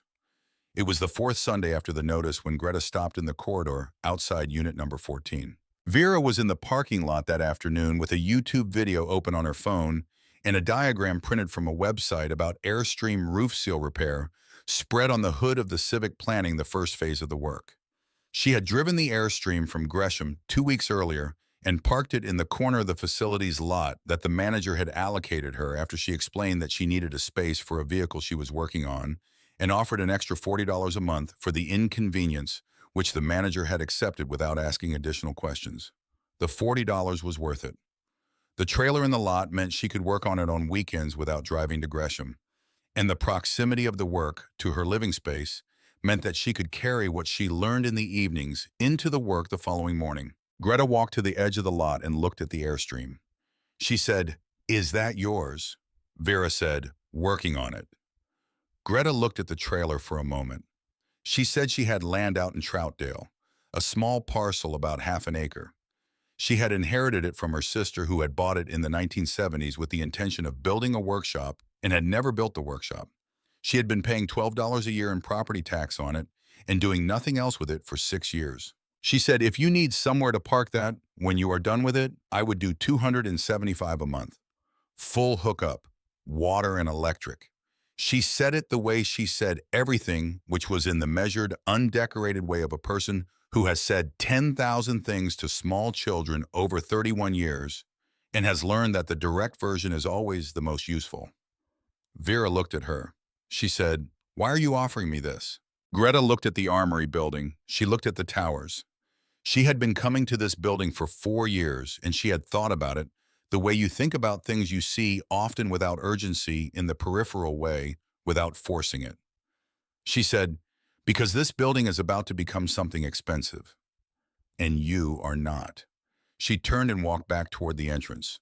That was the entire conversation. Vera stood in the parking lot with the diagram on the hood of the Civic and thought about the conversation for a long time. $275 a month. Water and electric. Troutdale, which was 14 miles from the warehouse, and a drive she made every day already. The land would cost her less per month than the unit had cost her per month, and it would include utilities, and it would be a private parcel with a private arrangement that did not depend on a corporate decision to sell to a developer. She did not say yes to Greta that day. She went back to the trailer and looked at the diagram and thought about what saying yes would mean, which was not only the practical resolution of the parking problem, but something larger and harder to name. Saying yes meant she was not going back. She had known that already. But knowing a thing and saying yes to its specific form are two different versions of knowing. She let it sit for a week. The sixth Sunday after the notice, Vera went to the library and sat in her chair and opened her phone. She had a reason to be there that Sunday, beyond the usual reason. She was going to look at apartment listings. She was going to do the search she had been putting off for 6 weeks, the one she had been constructing arguments against without having done it yet, because she understood that the arguments against a thing you have not yet actually confronted are provisional. You have to look at the thing before your rejection of it means anything. She searched for available rentals in Portland, studios and rooms in shared houses within 45 minutes of Troutdale. The parameters of the search were essentially the same as the parameters she had run in a grocery store parking lot 2.5 years ago when she was 21 years old and the numbers had not worked. The numbers still did not work in the sense that she had always understood them.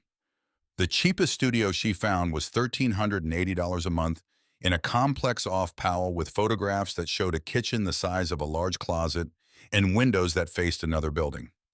The more realistic range for something she could actually live in without it being a daily exercise. In tolerating the inadequate was between $1,400 and $1,600 a month. She had enough for a deposit. She had enough for first and last. She had enough to walk into a leasing office this week and sign a document and have a legal address and a door with a deadbolt and a bathroom that was hers and a kitchen with a real stove. She sat with that for a moment. She let it be real. A legal address, a deadbolt, a bathroom.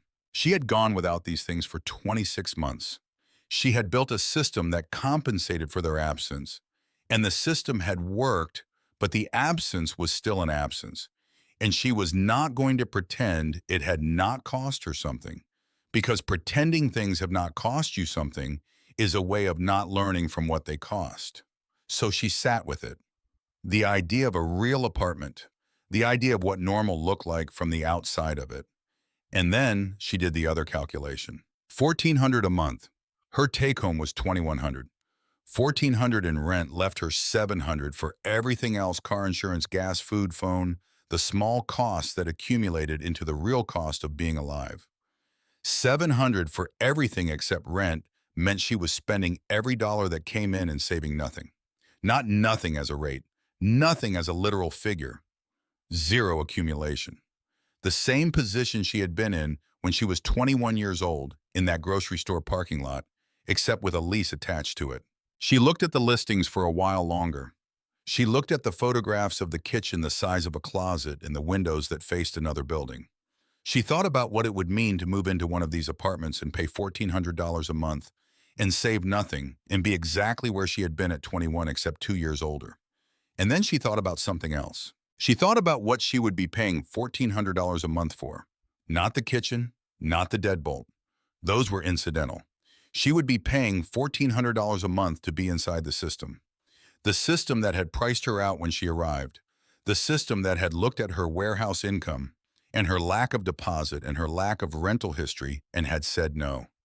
The system that was at this moment in the process of converting the building that had held her for 26 months into boutique luxury lofts starting at $2,800 a month. She was being invited back into the system.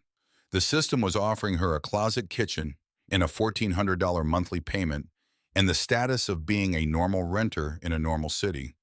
She sat in the library chair and she felt something clarify in a way that things clarify when you have been circling a truth for long enough and finally sit still enough to see it. She did not want back in. Not because the system was beneath her, not because she had some ideology about alternative housing or some principle she was committed to defending. Simply because the math of going back in was exactly the same math she had rejected in February of 2023 when she had sat in the parking lot at the warehouse and written in her notebook, "I could leave. I am choosing not to." She had chosen not to then because staying was the right choice. Going back into a standard apartment now was not the right choice. Not because the apartments were bad, because she had spent 26 months building something that an apartment lease would immediately begin to dismantle. The savings rate, the accumulation, the ground. The system would give her a kitchen and take the ground. She was not trading the ground for a kitchen. She closed the apartment listings on her phone. She opened her messages and she wrote to Greta Volka, whose number she had gotten from the facility's tenant directory the previous week. Still interested in the Troutdale arrangement if the offer stands. Greta replied in 4 minutes. It stands. Come by next week and I'll show you the parcel. Vera put the phone in her pocket. She sat in the library for another hour. She did not read anything. She looked out the window at the April rain on the street, and she thought about the shape of what she was choosing, which was not what anyone around her would recognize as normal, and was not what she had imagined for herself at 21, and was as far as she could determine exactly right. She visited the Troutdale parcel on a Wednesday afternoon when the warehouse let her out at 2. It was half an acre on a gravel road off of a county road that connected to the highway corridor she drove every day. Not beautiful exactly. An open parcel with a stand of Douglas firs along the back edge, and a graveled area near the road where a structure had apparently once stood, leaving behind a concrete pad and 2 hookup posts, one for water, one for electrical. The concrete pad was cracked but sound.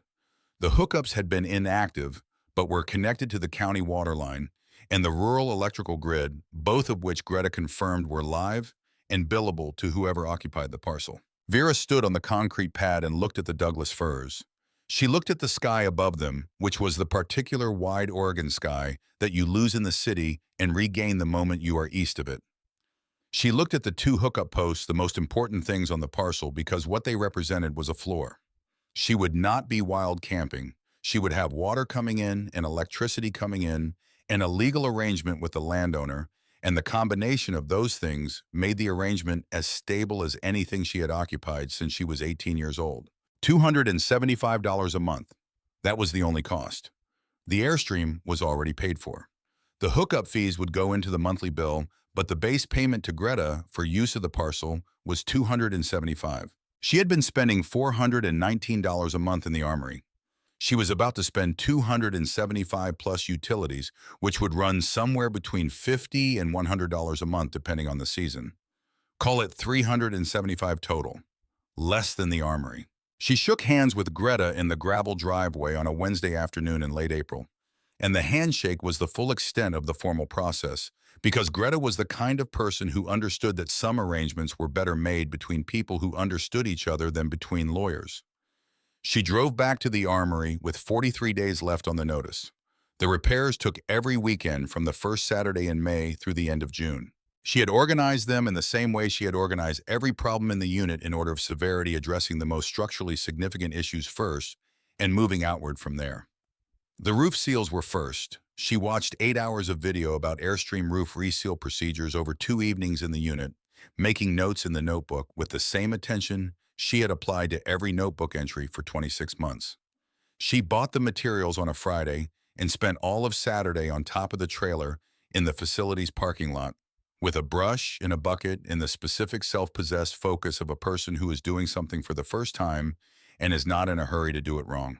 The window seals were next, then the water tank, which the patch that Dale had applied held well enough that she determined replacement was not necessary yet, and she would monitor it and replace it when the patch failed rather than replacing it preemptively.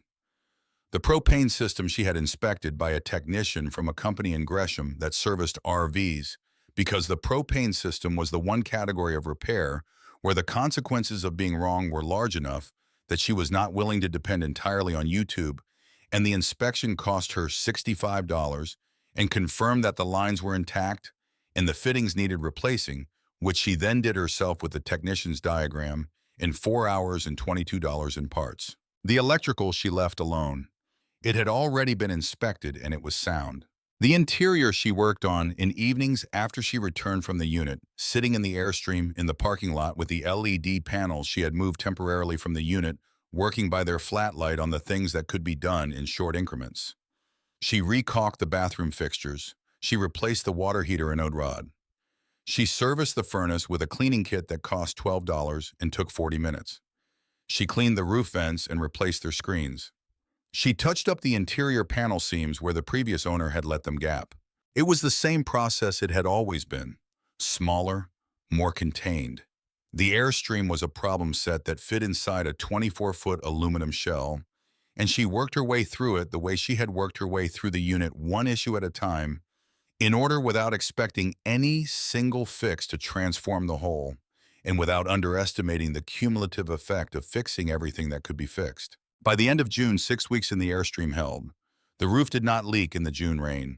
The water system ran clean. The propane stove ignited. The furnace ran. She stood in the front area of the trailer on a Saturday afternoon in late June, with the windows open and the Douglas fir smell of the Troutdale parcel arriving in her imagination. And she looked at what she had made, which was not a renovation, not a transformation, but a repaired thing, a working thing. A thing that could hold her the way the Armory unit had held her, but with running water and heat that came from a thermostat and a stove that did not require a trip to the warehouse break room. She had 6 days left on the notice. She did not pack exactly because she had never unpacked exactly. The Armory had taught her that everything you own has a specific place, and that the specific place is the organizational unit of a small space. And she had maintained that discipline for 26 months. And there was nothing in unit number 14 that was not already in its correct place, which meant moving, it meant taking it from its correct place and putting it in the Airstream. And the transfer was less a move than a relocation of a system that was already organized. She did it over 3 evenings. The clothes from the shelf, the books from the plastic bin, the power strip and the cords and the LED panels, the heated mattress pad and its battery pack, the small cooler, the notebook, the thermometer. The pothos she moved last on the final evening, carrying it carefully because it had grown over 26 months into something that required 2 hands in a particular angle to get through a door, its vines trailing, and its leaves the deep, improbable green of a plant that has survived conditions it was not designed for and has decided without any evidence of deliberation to thrive anyway. She set it on the shelf in the Airstream that ran along the window above the kitchen area. The window let in actual daylight, the real kind, not the gap under a roll door kind, and the pothos registered this immediately and visibly, the way living things register what they have been missing. She swept the unit. She did this because it was the right thing to do, not because anyone would notice or care. Because leaving a space clean when you leave it is a way of acknowledging that the space had value and that you were a person who understood that. She swept from the back wall to the door. The concrete floor was cold the way it had always been cold. The stone back wall was cold the way it had always been cold. The vault overhead was the same vault it had been on the October night when she had sat on a mattress in a hoodie and looked up into the dark and heard nothing for the first time in months. She leaned the broom against the wall and stood in the middle of the empty space. It looked empty, exactly like what it had always been. A 12-foot by 15-foot stone room in an 1891 building, vaulted ceiling, concrete floor, 3 drywall walls, and 1 granite wall, and a roll-up metal door. Nothing remarkable. Nothing that would photograph well or describe well or justify to anyone who had not been in this room why it mattered.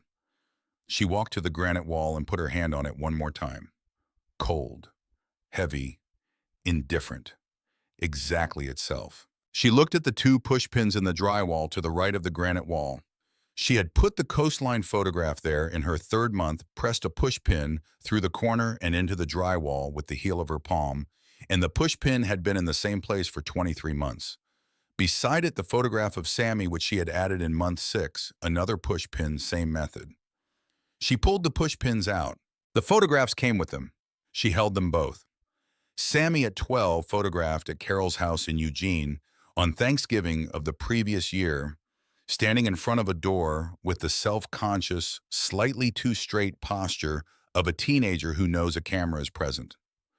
The coastline photograph, the Oregon coast taken by her mother on a trip they had taken together when Vera was 14 8 years ago, before the various dispersions of the family had made trips together, a thing that required planning instead of just a thing that happened. She had looked at those photographs in this room for 23 months and 26 months, respectively.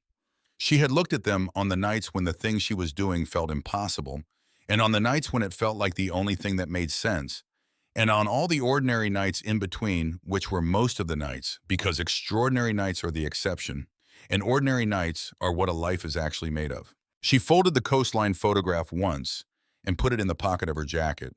She held the photograph of Sammy. She looked at the two small holes in the drywall where the push pins had been. The holes were small, barely visible the width of a pin. They would disappear under paint when the renovation crew came in. Everything in this room would disappear when the renovation crew came in, the four drywall walls in the concrete floor, and the particular quality of the silence, all of it would be replaced with whatever a boutique luxury loft required, which was presumably something that did not look anything like this. She was still holding the photograph of Sammy and the pushpins when she thought about what she was going to do next. She had not planned it. It arrived the way things arrive when you are standing still in a place that has held you for 26 months and you are about to leave it for the last time, and your hands are doing something, and your mind has the particular quality of alertness that comes from significance without ceremony. She put the photographs and the pushpins in her jacket pocket. She took the notebook from the canvas bag and tore a page from the back. She found the pens she always kept in the front pocket of the bag. She pressed the page against the granite wall using the stone as a writing surface, and she wrote. She did not write slowly, and she did not write with deliberation. She wrote the way you write when you know what you mean, and you just need to get it outside of your own head. She wrote, "This place held me for 26 months. I came here with nothing, and I left with enough. I don't know who you are, or why you're here, or what you're carrying. But this building is 133 years old, and it has held harder things than whatever this is. It will hold you too. You are going to be okay." She did not sign it. She looked at the granite wall. She ran her hand along the lower course of stone where the blocks met the concrete floor, looking for the particular place she had noticed months ago. A gap between two of the original granite blocks, where the mortar had cracked and receded, leaving a vertical seam perhaps half an inch wide and 3 inches deep, too small to see unless you were looking at the base of the wall from a foot away. She folded the paper once. She pressed it into the seam until it was flush with the wall surface. You could not see it. You could not find it unless you were running your hand along the base of the wall, looking for exactly that kind of gap, which was not something a renovation crew would do and was not something a casual observer would do. But a person who was living in this room, a person who was sitting on a mattress at floor level and looking at the wall from close up, the way you look at walls when there is nothing else to look at, might find it. Might find it the way she had found the outlet behind the extension cord in her second week by accident, and by proximity, and by the specific quality of attention that you develop when a small space becomes the whole of your world. Nobody had asked her to write the note. Nobody would ever know she had written it. Nobody could confirm it would be found by the right person, or found by a person who needed it, or found at all before the renovation crew took the drywall down and reached the stone. That was the point, not the outcome, the act. She had been a person who needed a note and had not found one. She was leaving as a person who could write one, and she was writing it not because it would change anything she could see or measure, but because it was the true thing to do. And she had learned in 26 months that doing the true thing in the absence of any audience is the only version of doing the true thing that counts. She stood up. She picked up the canvas bag and the broom which she was taking because it was a good broom and she would need it in the Airstream. She walked to the roll-up door and ducked under it and stood in the corridor. She reached up and pulled the door down.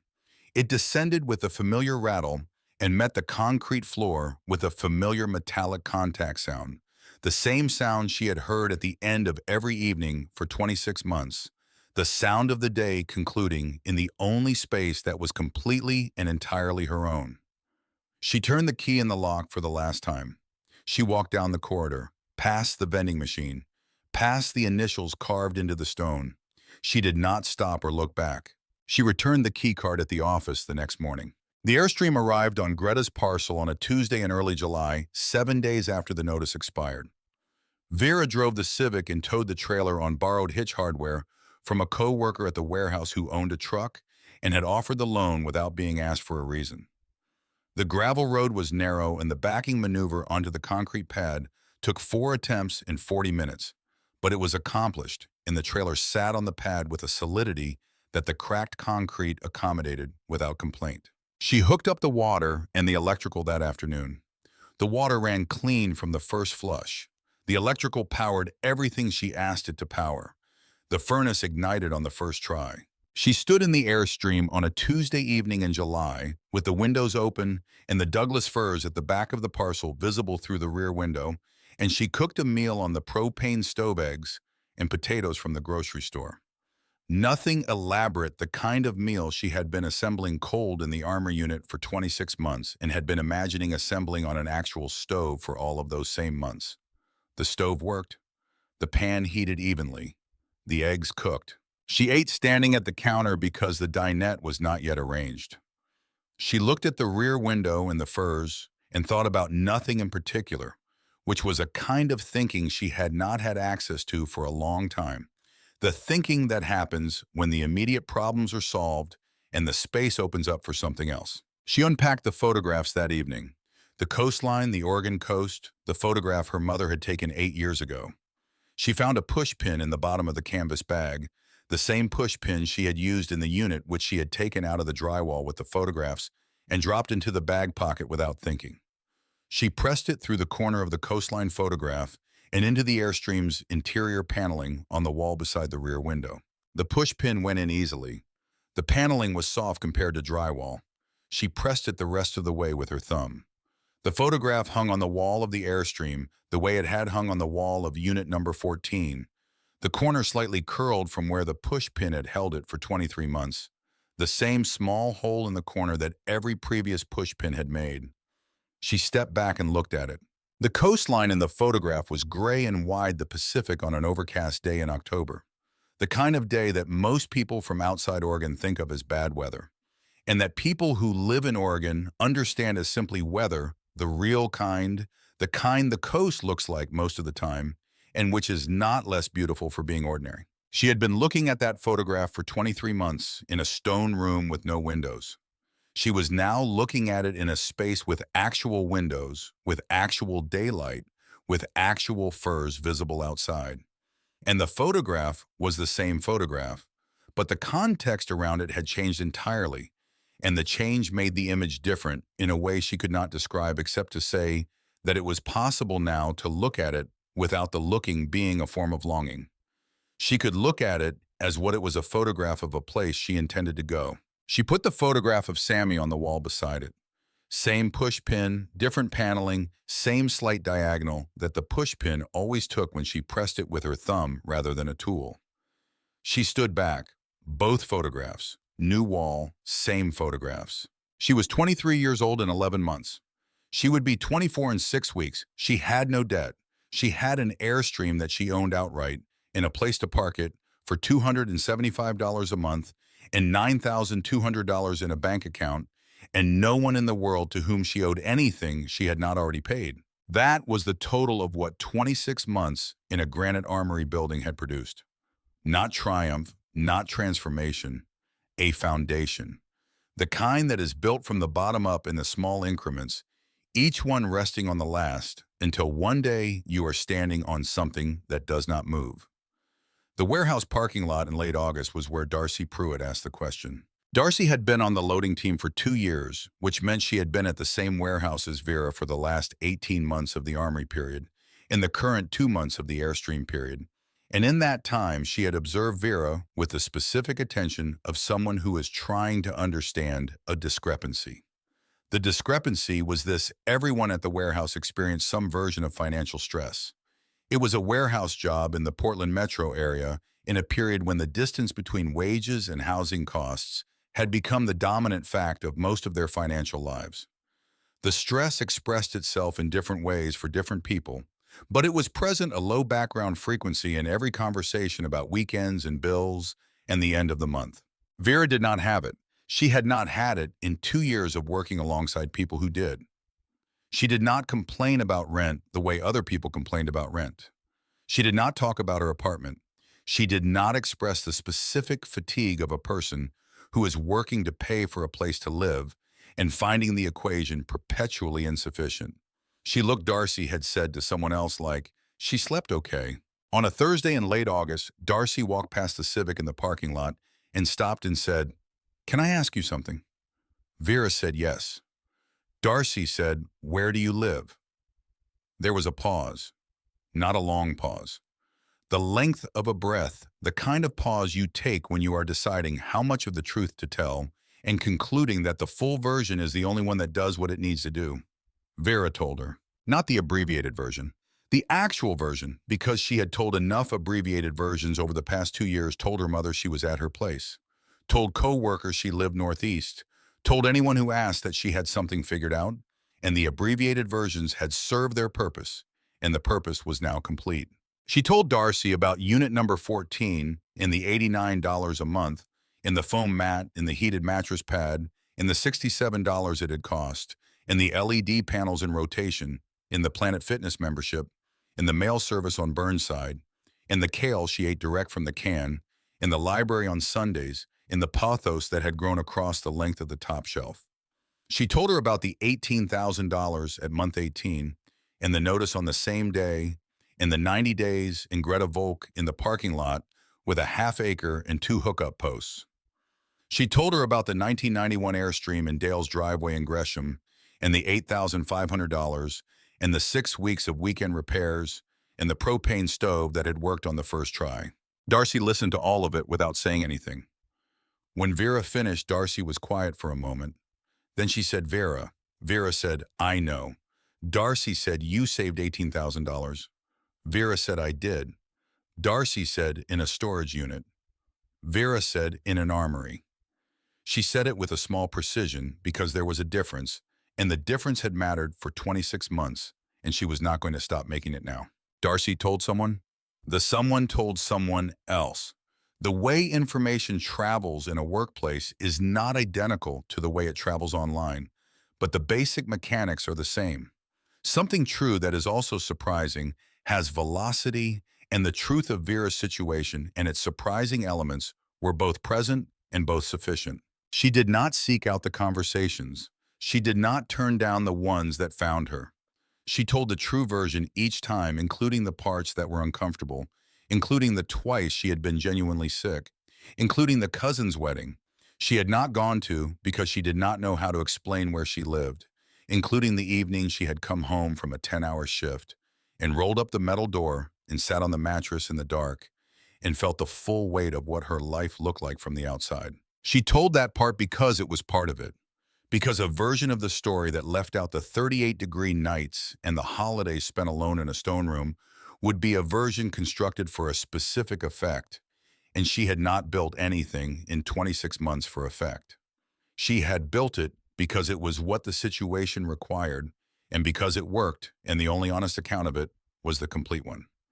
She drives past the Armory sometimes, not on purpose. The route between Troutdale and certain parts of northeast Portland passes within 3 blocks of it, and she takes that route when she has reason to be in that part of the city, which is occasionally.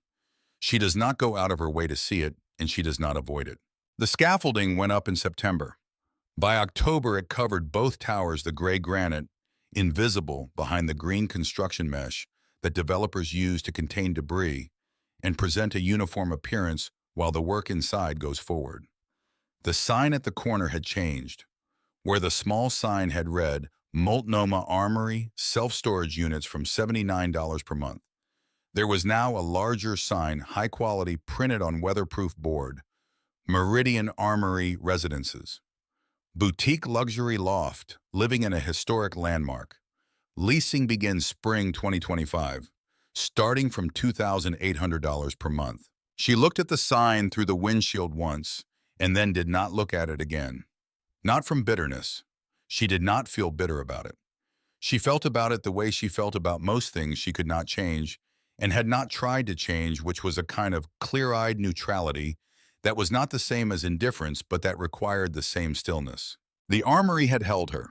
It was going to hold someone else now in a different capacity, at a different price for a different kind of person.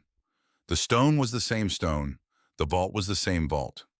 Whatever boutique luxury loft they built inside those walls would still be held up by granite cut from the Columbia Gorge in 1891, and the people who paid $2,800 a month would be sleeping under the same arches and inside the same 3-foot thick walls that had kept her dry and held her quiet for 26 months. And they would never know that because that was not the kind of thing that shows up in a leasing brochure. She had tried the gate code once 3 months after she left. She had driven past on a Tuesday evening in October and stopped and got out of the Civic and walked to the iron gate and punched in the code from memory, the 6 digits she had entered several hundred times over 26 months. The gate had unlocked.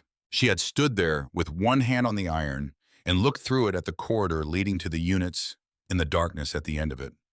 She had stood there long enough that the gate would have closed again if she had not held it. She did not go in. She stepped back and let the gate close and walked back to the Civic and drove to Troutdale. She had not needed to go in. The code worked, and the building was the same building, and unit number 14 was still a unit numbered 14, presumably still containing whatever someone had put in it after she cleared out her own things. None of that required her presence. She had not gone back to retrieve something or to confirm something. She had gone back because leaving something completely is a process, and the process has steps, and standing at the gate with the code punched in and choosing not to enter was one of the steps. She was done with the steps now. Sammy called on a Wednesday evening in November. He was 15 by then. He had been at Carol's house in Eugene for 13 months, and the arrangement had settled into the kind of arrangement that works when the people involved are willing to let it work, which Carol was and Sammy was, and Vera had been contributing to financially since the month she set it up. The contributions had continued through the Armory period and had not stopped when she moved into the Airstream because the math still allowed them and the reason for them had not changed. He called to tell her about a project he had done at school. Art class. He had been asked to draw a place that mattered to him, and he had drawn the Armory, the exterior from the front, with the 2 towers and the Gothic arch details and the iron gate and the small sign beside it.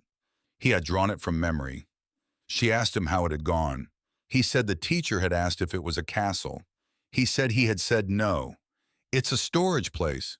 My sister used to live there. The teacher had asked him to explain.